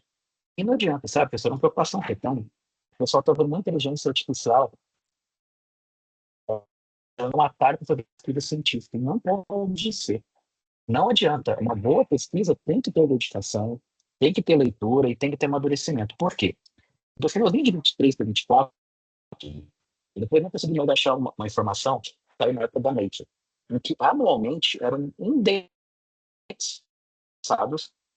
5 milhões de artigos, assim, obviamente estou falando de qualidade, foram indexados, então tem de tudo, inclusive predatório, tem essa bagunça toda. Mas o que me chama a atenção? A IA está, de uma forma, gerando muito conhecimento. Porque qual que é a qualidade que ela está gerando? Vou te dar um exemplo. O meu Instagram, obviamente, ele acaba sendo muito viciado pelas coisas que eu faço e pesquiso. Esses dias eu estava mexendo e percebi que agora surgiram, né? Eu fui impactado por uma desses anúncios de editoras. O que o pessoal está fazendo agora? Ele diz, o storytelling deles mais ou menos assim. Você quer se tornar um escritor? Me fale sobre o que você quer e em até 24 horas você tem seu livro pronto, diagramado e publicado na Amazon. Só que cá entre nós aqui, o quanto que um livro feito desse jeito vai gerar de impacto? O quanto que isso, de fato, vai ter uma contribuição. E aí eu fiquei curioso, eu fui pesquisar um pouco. A Amazon, na verdade, está extremamente preocupada com isso. Porque o pessoal acha que vai escrever o livro, vai colocar na Amazon e vai virar milionário. Só que o que acontece? Nós estamos inundando a editora, de maneira geral, o nosso conhecimento com informações fracas. E aí você começa a perceber que nós temos especialistas de tudo e conhecimento de nada. E isso é uma preocupação para a academia. Por isso que uma das pontos que eu tenho tentado aprender é que, principalmente na formação da pós-graduação, o quanto que de fato nós precisamos dosar entre o conhecimento adicional e a IA. Porque é uma geração, que eu sempre faço esse comentário, que eu penso assim, nós, enquanto professores, nós não aprendemos nem a dar aula e nem a pesquisar com IA. Agora eu tenho que ensinar com uma ferramenta que eu não fui preparado e os alunos já estão dando aula para a gente de como usar. Só que, por outro lado, por isso que eu fiz o comentário de gestores, institucionalmente, nós não somos preparados para abordar isso em sala. Nós não somos preparados até onde eu posso. E o impacto, por quê? Está começando a gerar uma dependência. Aí, quando fala da perspectiva ética também, a segunda parte da pergunta, qual que é outro grande ponto? A IA está sendo usada muito mais como uma facilitadora, que também está errado. Vou te dar um exemplo. Novamente, no meu Instagram viciado, um dia o cara coloca assim, se você ainda não preparou a sua apresentação ou os pontos para o seu orientador, não tem problema. Vá numa sala vazia, coloque este prompt para você ter perguntas para o orientador para se preparar para a reunião. Você não pode, você está errado, você não pode preparar o pesquisador a achar que é isso, porque senão você está enganando os dois lados. Então, a questão da ética pode parecer, mas ninguém vai descobrir o que eu estou fazendo. O problema não é quem vai descobrir, é você enquanto pesquisador.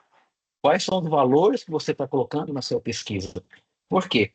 Grande parte dos materiais que nós temos disponíveis hoje na internet, escreva seu texto para não ser identificado por IA. E aí tem aquela discussão. Essa plataforma não vai fazer com que o seu texto seja identificado. Ok. Só que uma das discussões que o pessoal tem feito muito, da professora da área de educação lá do Reino Unido, ela fez uma provocação, professora, que eu achei interessante, que eu vi no LinkedIn dela algumas semanas atrás. Será que eu devo gastar recursos computacionais e recursos financeiros criando plataforma para identificar que usou IA, ou eu gasto isso para criar uma política educacional de uso da IA para ser consciente? E aí eu marco com a pergunta, vai sair agora em setembro, eu escrevi um capítulo de livro em que eu abordo essa preocupação que você coloca sobre recursos naturais. Eu sempre gosto da brincadeira que é assim, para quem já assistiu Mad Max, que é aquela briga pela água que os filmes têm, daqui a pouco nós vamos começar a fazer essa briga também com a IA. Porque a IA precisa basicamente de água e energia para funcionar. E se vocês pegarem, tem estudos já que apontam, até argumento isso no capítulo, Há uma previsão que até meados de 2026, todos os data centers que têm máquina de ar funcionando vão gastar o mesmo de energia que o país como o Japão. Então, imagina o consumo de tudo isso. E aí eu tenho uma discussão muito séria hoje, em que se eu não educo as pessoas para usar o prompt, que é como você aborda, as pessoas estão fazendo interação com a máquina de maneira totalmente desordenada. E a máquina vai dar resposta, só que ela precisa de água, precisa de energia para te dar o processo também. Então, quanto que de alguma forma é preciso operacionalizar? E vamos imaginar o seguinte: a IA ficou muito boa com o texto. Vocês devem ter visto recentemente, inclusive copiando, né, alguns traços de desenhos aí, a IA começou a ficar boa com a imagem. A próxima geração que já está em discussão é a perspectiva de vídeo. Então, está vendo que cada quebra é mais recurso computacional, é mais energia. E como é que vai ficar a discussão nesse sentido? Então, hoje, e aí eu volto ao argumento, que nós temos um problema a ser discutido, ao meu ver, passado para trás ainda, né? Nem olhando para o que vai acontecer. Primeiro, nós não sabemos do impacto educacional do uso excessivo de IA generativa. Segundo, nós não temos ideia também em relação ao impacto que isso vai ter na produção do nosso conhecimento. Uma outra perspectiva, nós ainda não temos um impacto para saber qual é que vai ser o modelo, como é que eu vou estruturar essa organização. Tem um ponto que é importante, tem um livro chamado Colonialismo de Dados, que é um livro bacana que vai mostrar o seguinte: qual que é o problema que o pessoal tem argumentado? Quando eu faço, por exemplo, uma busca no chat GPT, só para dar um exemplo para vocês, e faço uma pesquisa sobre Brasília. O que eu estou lendo lá sobre Brasília foi feito por um cara que não é da região, que não conhece e que tem a opinião dele sobre como que nós nos comportamos. Mas peraí, quem é você para chegar aqui e falar que a gente está certo ou está errado? E aí nós estamos, de alguma forma, né, grande parte, as nossas buscas estão fazendo com que a gente aprenda com uma visão nossa, não feita pela gente.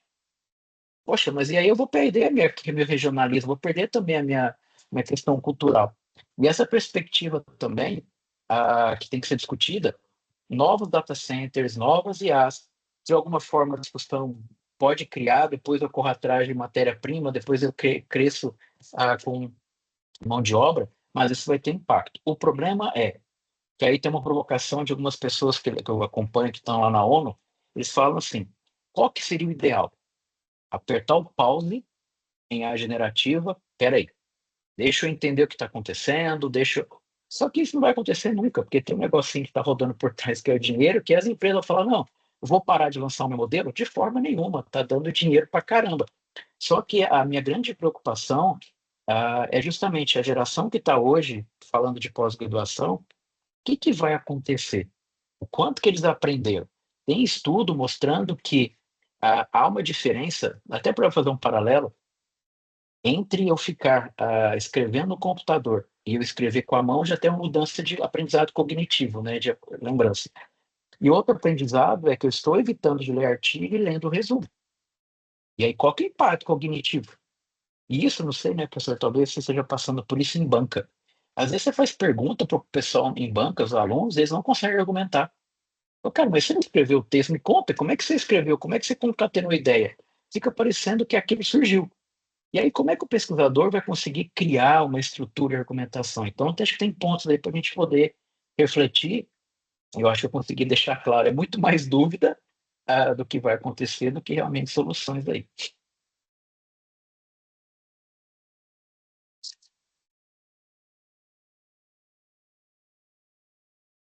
Não, sem dúvida. Das inscrições, eu tinha a inscrição do professor Rafael. Rafael, a palavra está contigo. Em seguida, Bianca. Bom, obrigado, Christian. Parabenizar o professor Ricardo, né? Eu estou sem o vídeo aqui e agradecer pela exposição assim, super rica e eu fiquei bem interessado. Eu estava indo para o departamento aí que eu vi o e-mail agora de manhã que era à distância, né? Então eu ia chegar aí e não ia conseguir participar, mas que bom que eu consegui acompanhar. Acho que o professor Christian também trouxe umas questões bem interessantes, também me preocupam, que é essa pauta ecológica, né, do gasto de energia, de água, etc., para resfriamento, né, e o impacto que tem na sociedade de fato. E eu fico um pouco feliz de ser um tanto analógico ainda quando eu escuto a sua exposição, do quanto que isso me prepara e me mantém atento, né, para manter um tipo de pesquisa que está ficando cada vez mais raro. Mas, por outro lado, eu fiquei bastante interessado em algumas ferramentas que você trouxe aqui. Eu já estou querendo testar algumas, que eu estou com a pesquisa, que eu tenho que fazer uma série de relações de bibliografias e de uma busca bem ativa, né, de referências, e eu acho que eu vou testar para ver se funciona. E teve algo que eu fiz com a IA, né, algumas vezes, desde que ela começou a aparecer, que me chamaram a atenção. Primeiro, uma vez eu estava vendo alguém comentar sobre IA e pesquisa acadêmica e Uhum. tinha uma IA, não me lembro o nome dela agora, que você colocava o seu texto lá e ela te mostrava, seu texto não, qualquer texto, né? E ela podia captar o quanto que era gerado por IA, Uhum. quanto do texto não é humano. Aí eu peguei um texto meu antigo, antes de ter IA, e coloquei o meu texto lá. Ela deu que 90% do texto foi gerado por IA. Eu falei assim, mas como? Não faz sentido isso, né? E fiquei. Não consegui ir muito a fundo porque ela me cobrou a assinatura para ver o que, que era de fato. Mas eu achei, no mínimo, curioso falar com um material que eu que escrevi tem muito tempo. É à mão, Exato. eu fiz parte do rascunho, foi à mão, depois que eu pus no computador, era de IA, né? Então, são essas Uhum. contradições que a gente fica, né, meio confuso, assim, e tenta entender. E outras coisas que eu fiz também foi exatamente algo que você mencionou aí, que as pessoas querem resolver problemas, né? E eu fui testar a IA e peguei uma frase minha sobre o século XIX, né, num texto que eu escrevi, assim, e coloquei assim, pedi para reescrever. Ela pegou a minha Uhum. frase, basicamente só mudou as coisas de ordem, pôs uma diferença ou outra assim, falei, não, não tá mais inteligente isso aqui, não tá melhor, né? E aí eu comecei a ficar um pouco desacreditado de como que, né, ela é capaz de dar tudo isso. Mas é exatamente esse ponto que você trouxe que talvez nossos estudantes, né, e o senso comum em geral, né, e inclusive nós, é de esperar que a IA responda as coisas. E aí Perfeito. ela não vai te responder. Quando eu fui testando, isso foi bom para mim porque eu me afastei um pouco de Uhum. não ficar dependente, não acontecer como algumas pessoas têm feito, né? E eu tenho escutado, né, nesse caso. Então, eu acho que a sua palestra trouxe algumas coisas que me incentivaram e outras que me preocupam de como nossos estudantes, né, os nossos discentes aqui, eles estão. A gente tem notado uma resistência à leitura muito grande. Que é exatamente isso, vai no resumo. E quando você pede para ler e fazer uma correlação de ideias muito complexas, não só a IA, mas as próprias redes sociais e tudo mais, né, tem criado esse dilema para a gente de como eu não pretendo usar isso em sala de aula. Eu ainda quero Uhum. manter um pouco mais analógico, embora eu possa usar como recurso na pesquisa, pontualmente ali, mas assim, como trazer os nossos estudantes para essa necessidade que manusear um livro é importante, eles não sabem o que é o sumário, assim, já aconteceu, o que é o sumário? Eu falei, não, o sumário, você mencionou também, né? Já aconteceu isso comigo, onde é que está o sumário? Então, assim, são só algumas Perfeito. percepções e escutando, né? Não sei se ficou claro a pergunta, mas é meio que trazendo uma experiência própria Bom, que talvez ajude um pouco mais, né? E de agradecer de sim, novo pela palestra e imagino. desculpa o tamanho do meu comentário. Não, excelente. Tem pontos assim, que você coloca, acho que são fundamentais, assim. Essa questão primeiro da plataforma, às vezes eu acabo usando o exemplo que é o seguinte, que é verídico, tá? Se você pegar a Constituição norte-americana, feita em 1800 e bolinha, e você colocar na plataforma diária, vai dizer que a IA escreveu a Constituição norte-americana. Isso vai mostrar muito o seguinte, não dá para confiar na plataforma porque tem um efeito falso positivo. Por quê? O teu texto feito em 1990, por exemplo, por que que a IA vai acusar? Porque ela está sendo treinada com o nosso texto. Então, se eu tenho um TCC indexado na biblioteca, se eu tenho uma tese, uma dissertação, os artigos, os e-mails, tudo escrito, ele aprendeu dessa forma. Então, cada vez mais ele vai achar que o texto é dele. Então, eu vou dar um exemplo que aconteceu há um mês e meio atrás. A universidade chamada Northwestern, ali no interior da Inglaterra, os alunos estão fazendo uma guerra brava ali contra a reitoria, porque os professores estão pegando os trabalhos deles e passando em plataformas para identificar o uso de IA. E muitos alunos foram reprovados. Aí os alunos estão brigando justamente por isso, mas me mostra o argumento, porque não tem parecer, porque se eu troco de plataforma, dá que não foi. E aí eles estão pedindo para tirar, que peça, então tudo bem, eu vou ser transparente, eu compartilho. Então, isso hoje acabou virando uma guerra, e aí novamente eu volto à discussão. Por que eu não crio a cultura do processo? Vamos discutir, vamos colocar. Então, por exemplo, vou criar uma diretriz E não vejo que tem que ser uma diretriz como regulamento, porque o processo de atualização é mais demorado. Mas faça, sabe, uma diretriz de simples a cada semestre. E aí, pessoal, usou, não usou? Vamos descobrir o que está acontecendo, porque o algoritmo muda bastante. Um outro contexto que você coloca, professor, eu concordo 100%. Infelizmente, nós estamos deixando de estudar. E aí a perspectiva do aprendizado ativo e passivo. Vou te dar um exemplo. Nós, ainda ano passado, temos uma associação na área de e-commerce e que identificou que o tempo médio de um brasileiro usando smartphone é de mais de 7 horas por dia. Aí, muitas vezes eu falo, não tem como, mas veja só. E eles mediram, não é usando, passando o dia inteiro a mão na tela, não. A quantidade de notificação que a gente recebe é o uso do telefone. E aí eles fazem uma ponderação, né, lá que eu coloquei muito no papel. Qual foi a última vez que nós conseguimos assistir um filme de 2 horas de duração sem pegar no telefone? Qual foi a última vez que a gente conseguiu ler um livro e não dar aquela taquicardia de falar, caramba, será que eu recebi alguma coisa? Então, infelizmente, essa dependência tecnológica está tirando parte do aprendizado. Por isso que, assim, eu tenho, de alguma forma, tentado participar sempre que eu sou convidado, que é tentar levar uma discussão assim. A IA não é solucionadora dos problemas. Eu acho que ela vai gerar mais problema para a pós-graduação agora do que a solução. Porque o pessoal está terceirizando a responsabilidade do aprendizado para a IA. E se nós pararmos para pensar, o Brasil, de maneira geral, publica cientificamente muito bem, mas a qualidade não está das melhores. Então, se a gente for parar para pensar, a grande parte hoje das teorias do conhecimento que a gente tem, elas são criadas de fora. No Brasil, a gente cria muito pouco. E como é que eu vou conseguir criar? Lendo e estudando. Não é a IA que vai fazer uma fórmula mágica. Aqui está a solucionadora dos problemas. Só que isso, ao meu ver, acaba tendo outro grande problema, que é também a gente entender um pouco mais dessa geração. Porque é uma geração totalmente diferente. É uma geração que aprende de outra forma. Tanto que os próprios manuais, depois vocês jogarem no Google, Unesco, ChatGPT, em setembro do ano passado, eles soltaram normas, ou diretrizes, melhor dizendo, para professor e para aluno, dizendo como é que a gente faz uma simbiose desse sentido. E uma das recomendações que eles colocaram no documento é que a gente comece a discutir IA em sala de aula. Por quê? Primeiro, tem uma frase que eu gosto muito da OpenAI, que vai dizer o seguinte: prompt é a nova gráfica. Eu tenho que saber como conversar, porque é a nova forma de comunicação. E a segunda, em que efetivamente a IA é um colega de estudo. Só que aí, ao final, quando você menciona assim, o aluno não sabe pegar um livro, e isso é um problema, porque a principal forma de consulta hoje da geração Z é o chat GPT. Só que ele não tem a mínima ideia daquela informação.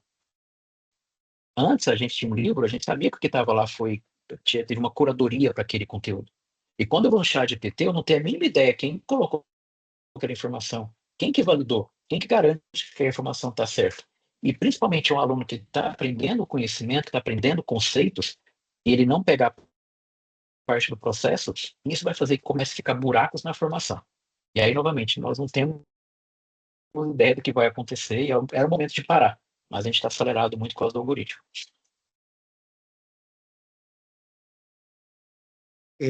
Eu passo então a palavra aqui para a Bianca, depois o Daniel e o Vitor. Como a gente tem um teto até às 11 horas, quem quiser se inscrever, eu vou dar mais uma chance para a gente poder organizar o tempo, senão a gente encerra ali na pergunta do Vitor, tá bom? Bianca?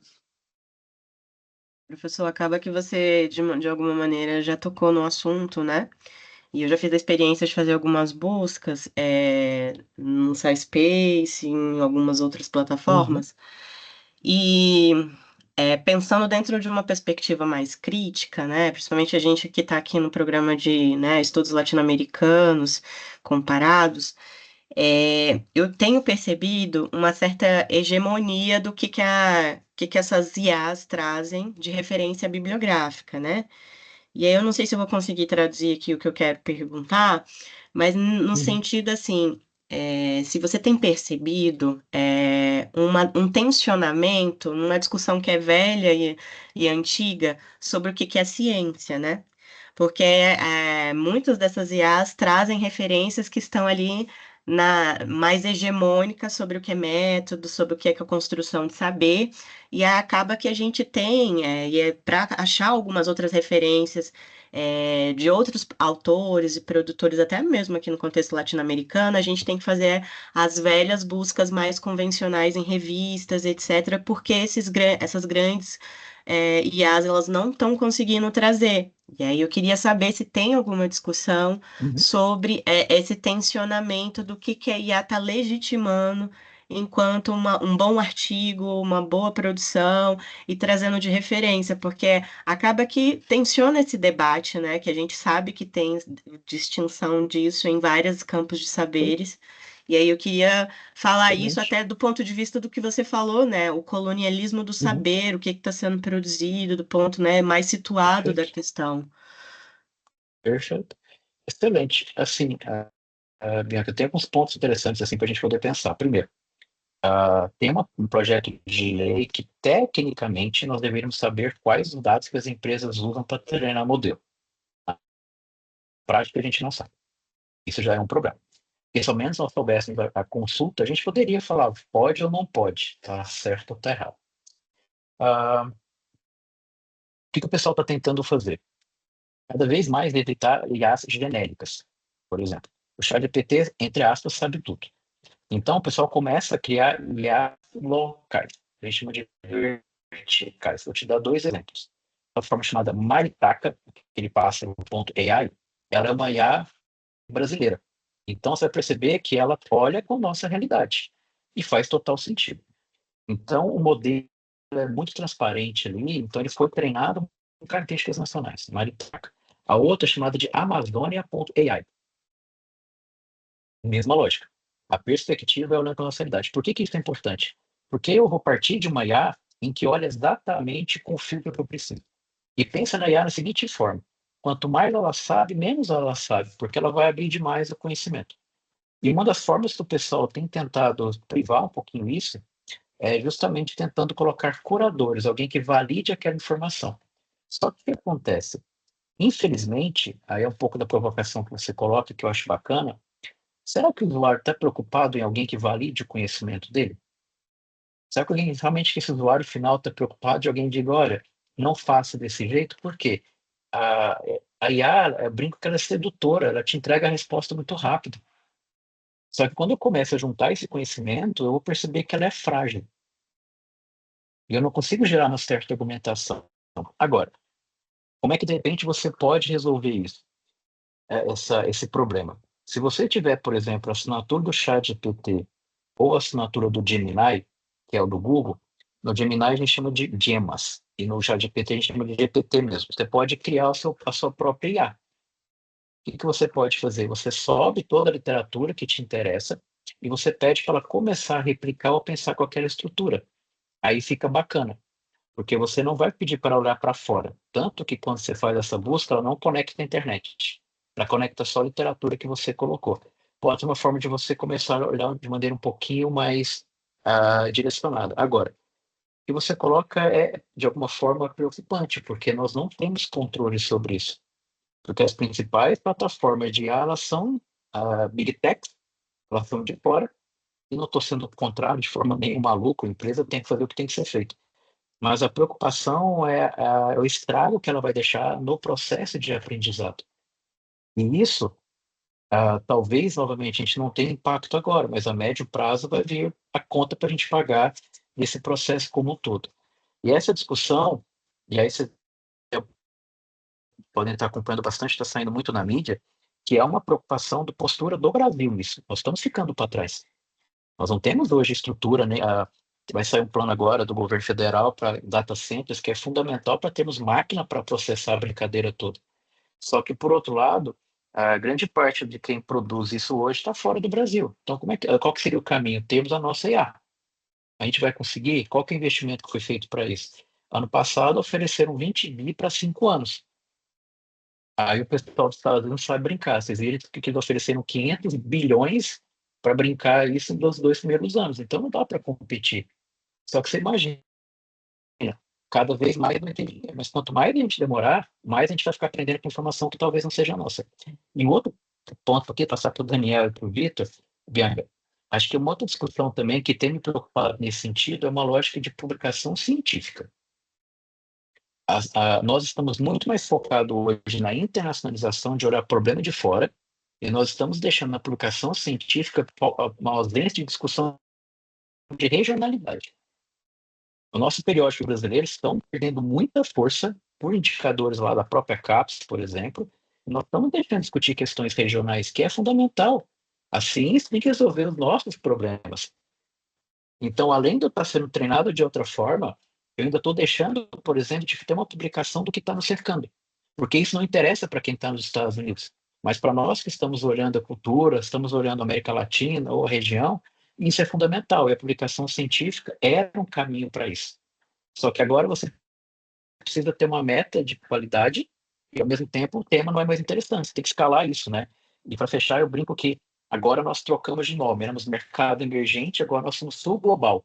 Então já deram outro nome para a gente tem que mexer na estrutura e mexer na argumentação também.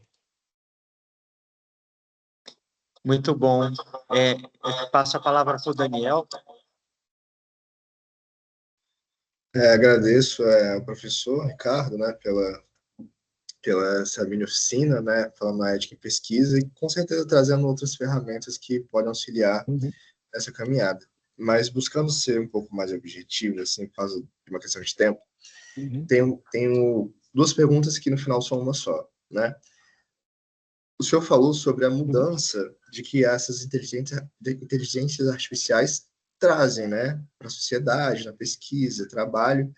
Mas eu pergunto também, o que ela busca manter, né? Qual paradigma ela busca manter? Porque a gente vê que essas IAs estão no controle de Big Techs e que os programadores respondem a esses interesses. Então, no caso aqui do Brasil, o cara que trabalhava de certa forma vai ter o trabalho automatizado pela IA, mas aí vai ser super explorado de outras formas, aumentando o nível de produtividade, né? E eu também...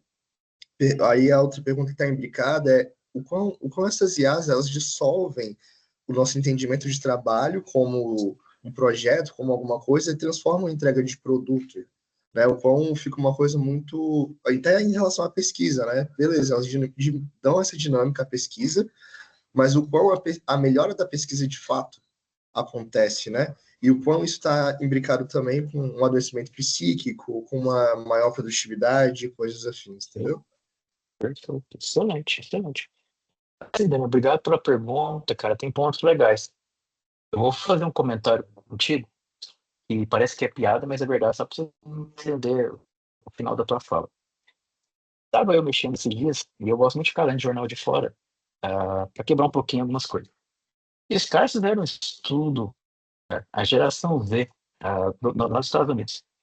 O pessoal está usando o chat GPT para interagir em aplicativo de relacionamento. Olha o que o pessoal está fazendo. Você entra no Tinder da vida, e aí você pega a foto da pessoa e tem aquele negocinho da bio. E aí você conversar. Aí você pede para IA, me ajude a interagir com a pessoa. Então, cara, é só a questão do final. Ou o ponto que a gente está chegando, nós estamos usando inteligência artificial para conseguir conversar com outra pessoa, cara. E é um relacionamento. Como é que você vai estabelecer um relacionamento que está falando o que eu vou te dizer? Cadê a humanidade no processo? Nisso, a levar de mim, você deve ter visto, o próprio Conceito da Psicologia está preocupado com isso, que o ChatGPT virou psicólogo. Só que a IA não foi preparada para isso. E aí você começa a verificar uma série de consequências. Infelizmente, se eu não me engano, 2 casos, que até tem um documentário na Netflix, de jovens que se apaixonam por uma coisa digital e depois, infelizmente, tiram a própria vida. Então, isso tem uma escala, cara, que está ficando realmente... Você tem uma área de influenciadores virtuais, por exemplo, principalmente na questão mais de monetização, como se fossem pessoas, cara, que não estão casando com a máquina. Tem estudos já que estão mostrando isso, tem um artigo que saiu agora. Então você fala assim, é um nível de preocupação, até de saúde mental, para onde que a IA está levando, que é muito do que você aponta também. Uma outra discussão, quando você coloca até da questão da preparação do trabalho, eu vou até puxar um pouquinho. Geralmente a preocupação que o pessoal tem, mas a IA vai te tirar emprego. Ao meu ver, ela vai tirar um emprego que tiraria antes dela ficar forte desse jeito, que é o trabalho manual. Aquele trabalhão que a gente faz, aquilo já vai acabar de qualquer jeito. Só que eu vou ter um desafio que eu vou ter que mostrar que eu consigo ser melhor para integrar as informações. Só que é pegar e fazer. Mas eu posso direcionar o que a IA vai fazer. Então, quando você pergunta sobre a contribuição de trabalho, cara, assim, não adianta. O ganho que nós temos com a IA é muito grande, porque ela consegue sintetizar. Só que o que começa a me preocupar, os trabalhos podem ficar menor, mas eu sinto que a gente começa a ter uma superficialidade muito maior. Um exemplo que eu tenho comentado com alguns colegas, vai começar um monte de evento na minha área por agora, eu fico brincando que nos congressos a gente vai ter o pesquisador GPT. Aquele texto que está até bem escrito. Só que na hora que ele for apresentar, e você fizer uma perguntinha para entender, o cara não tem argumento, ele é raso. E para a ciência isso é um problema. Só que aí você pensa, é melhor eu ficar atrás de um artigo científico 2, 3 horas tentando ler e entender aquele negócio, que não entender está tudo certo, é uma leitura, é uma densidade diferente, ou eu pergunto ao ChatGPT o que quer e está tudo certo. Então, essa questão eu tenho que entender a profundidade do que eu estou fazendo. Ele otimiza a tarefa, sim, mas o que eu estou fazendo em relação ao meu próprio conhecimento? Então, acho que tem um aspecto que a gente precisa repensar de política pública, repensar em métricas de aprendizado. Essa dependência excessiva hoje, tem muito estudo na psicologia saindo com nível de preocupação, porque nós estamos ainda mais dependentes. Se antes já era tecnologia, agora é resposta pronta. Porque imagina o seguinte, antes, cara, pelo menos a gente clicava no Google Acadêmico, abria um monte de abinha, e eu tinha que ler, essa é boa, essa não é. Agora eu faço uma pergunta, o Google já tem a resposta pronta e tem um monte de link. E eu não clico no link para ver. Eu dou uma validade de conhecimento sem efetivamente passar. E, teoricamente, nós, enquanto pesquisadores, não deveríamos fazer. Outro dia estava comentando que nós estamos agora na era do conhecimento APUD. Eu vejo aquilo, APUD é aquele site, APUD é aquele site, mas eu não valido aquele conhecimento. Então, você tem um baita de um problema que é o filtro. Só que é isso, a tua pergunta é legal para a gente pensar assim, qual que é o perfil que eu estou me desenvolvendo profissionalmente? É o do caminho mais fácil? Quando eu vou no Instagram e vejo uma série de pessoas falando assim, compre meu prompt para fazer seu TCC. Ou faça seu artigo em 2 horas. Tá errado, você não pode achar que a ciência é feita desse jeito. Porque quando o aluno entra na pós-graduação, ele vai achar que tem atalho para fazer. E aí vai acontecer até uma provocação, faço aqui para o Vitor, por causa do tempo também. Semana eu coloquei no Instagram uma coisa que tem me preocupado muito. Nessa era que nós temos agora, talvez os professores vão concordar comigo, está numa era de termos mentores acadêmicos. Um monte de gente agora virou mentor de TCC, mentor de dissertação e tese. Bem, e eu acho que isso acaba acontecendo porque, sim, nós temos que repensar como ser um bom orientador. Tem uma série de questões a ser discutida. Só que por que a nossa discussão não é qual que é a contribuição dos trabalhos que eu orientei e não o volume? Porque não adianta eu ter formado 10 doutores e 30 mestres, não gerou nenhuma citação, tudo isso. Não gerou nenhuma notícia em jornal, não gerou nenhuma entrevista, porque senão eu estou gerando, a gente estava conversando com o professor Christian, eu estou gerando um monte de livro, cara, um monte de palavra que não está gerando impacto para a sociedade. E isso é uma consequência que a IA, de alguma forma, acho que ela tem culpa nesse processo também. Sim, sem dúvida. Vamos passar para a nossa última pergunta desse nosso encontro, que é o Vitor Barros. Oi, gente, bom dia. Professor, parabéns aí pela palestra. Eu gostaria de escutar você horas e horas, e eu estou aqui com a cabeça fervendo de ideias, né? Eu sou psicólogo, sou professor de psicologia e coordeno um curso de psicologia aqui em Brasília, né, em uma faculdade particular. Legal. E essa preocupação com a IA tem trazido bastante aqui. Eu acho que os professores têm aquela preocupação de não serem enganados, né? Ainda muito naquele lugar de você está cerceando minha autoridade. Mas uma preocupação que a gente tem observado, principalmente quando esse aluno vai chegando na área de estágio, e você mencionou uma questão que foi assim um clique fantástico, que foi o seguinte: a IA ela não vai ter a maturidade, né? E é o que a gente tem observado muito sobre esse processo de encarreiramento de uma maneira geral. a dificuldade do nosso aluno hoje em dia, e aí eu digo não só de psicologia, né, mas em várias áreas, esse aluno chegar no nível de compreensão emocional sobre os desafios da vida do dia a dia, né?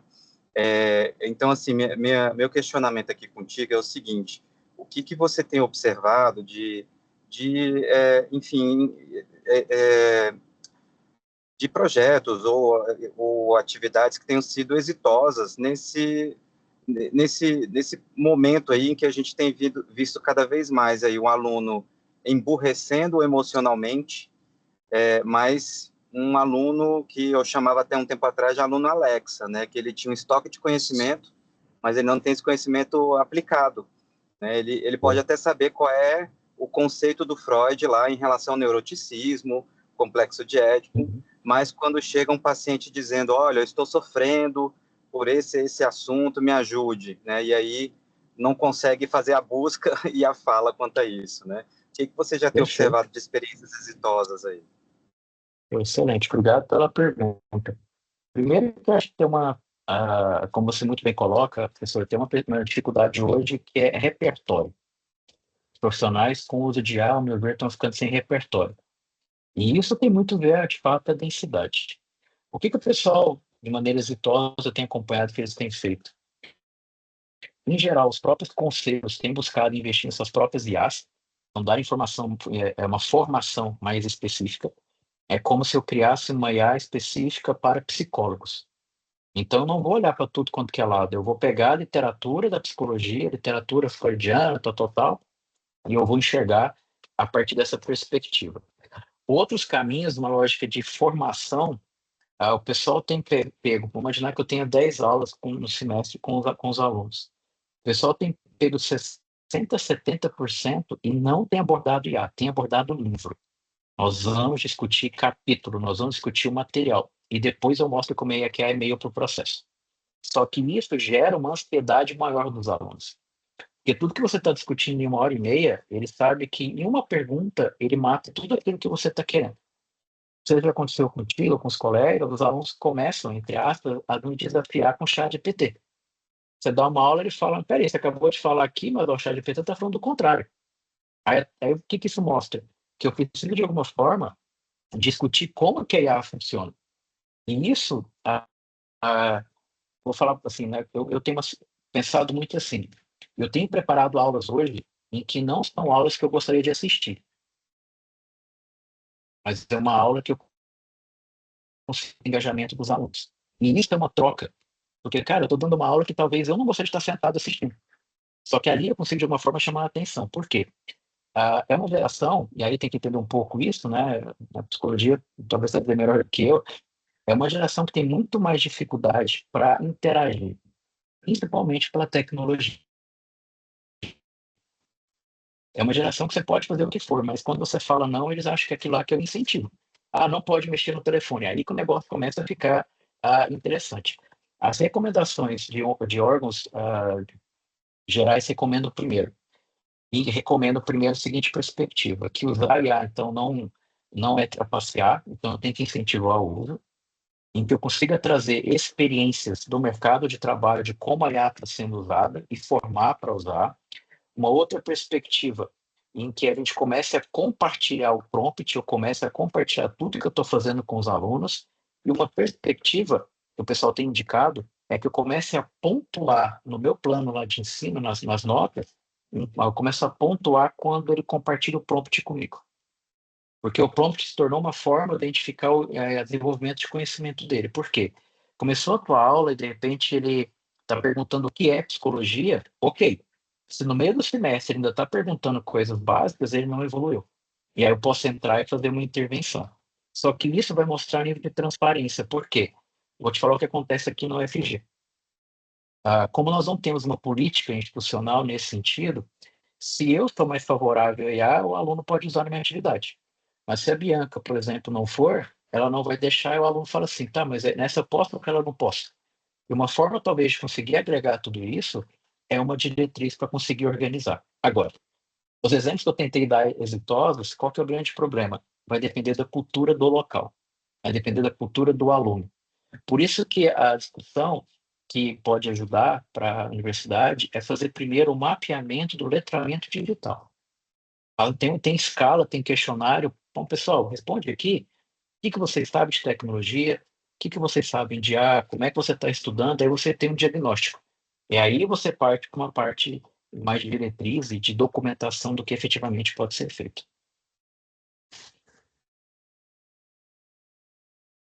Excelente, Ricardo. Infelizmente, eu vou, né, encerrar aqui o nosso encontro, para a gente também não abusar muito da sua generosidade. Você já colocou seus contatos, já indicou onde podemos acessar o livro recentemente publicado sobre o tema. Nós vamos, então, disponibilizar essa apresentação e o nosso diálogo na página do programa de pós-graduação em Estudos Comparados sobre as Américas no YouTube. Eu fiz uma consulta a você no começo, se a gente podia gravar, subentende-se que quem participou também está autorizando o uso aí da voz e da imagem nessa gravação junto com você. Mas se alguém tiver alguma oposição, alguma preocupação, eu peço que me procure por e-mail para a gente, de repente, pensar numa edição, né, que elimine alguma fala que alguém considere mais complexa. Meu e-mail é silvact@unb.br. Bom, agradeço novamente, Ricardo, torço para uma nova oportunidade para a gente se encontrar pessoalmente. Você sabe bem que as universidades têm enfrentado, né, cortes de recursos muito graves, uma burocratização crescente também das possibilidades de financiamento. Não foi por falta de interesse, mas realmente de recursos, e a UNB ainda está enfrentando uma greve justa dos técnicos, né, para manutenção de um adicional do salário, que já compõe o salário da classe, da categoria há muito tempo. Então, a gente não pôde, nessa oportunidade, trazê-lo, né, para Brasília, mas fica aqui o nosso agradecimento, um grande prazer te conhecer. Agradeço também a participação do Rafael, da Bianca, do Daniel e do Vitor, que qualificaram bastante aí o nosso debate, a nossa discussão, e convido vocês aí a seguir a gente nas redes e ficar acompanhando nossas próximas atividades. Um forte abraço, pessoal. Obrigado. Até mais. Tchau, tchau. Tchau, tchau.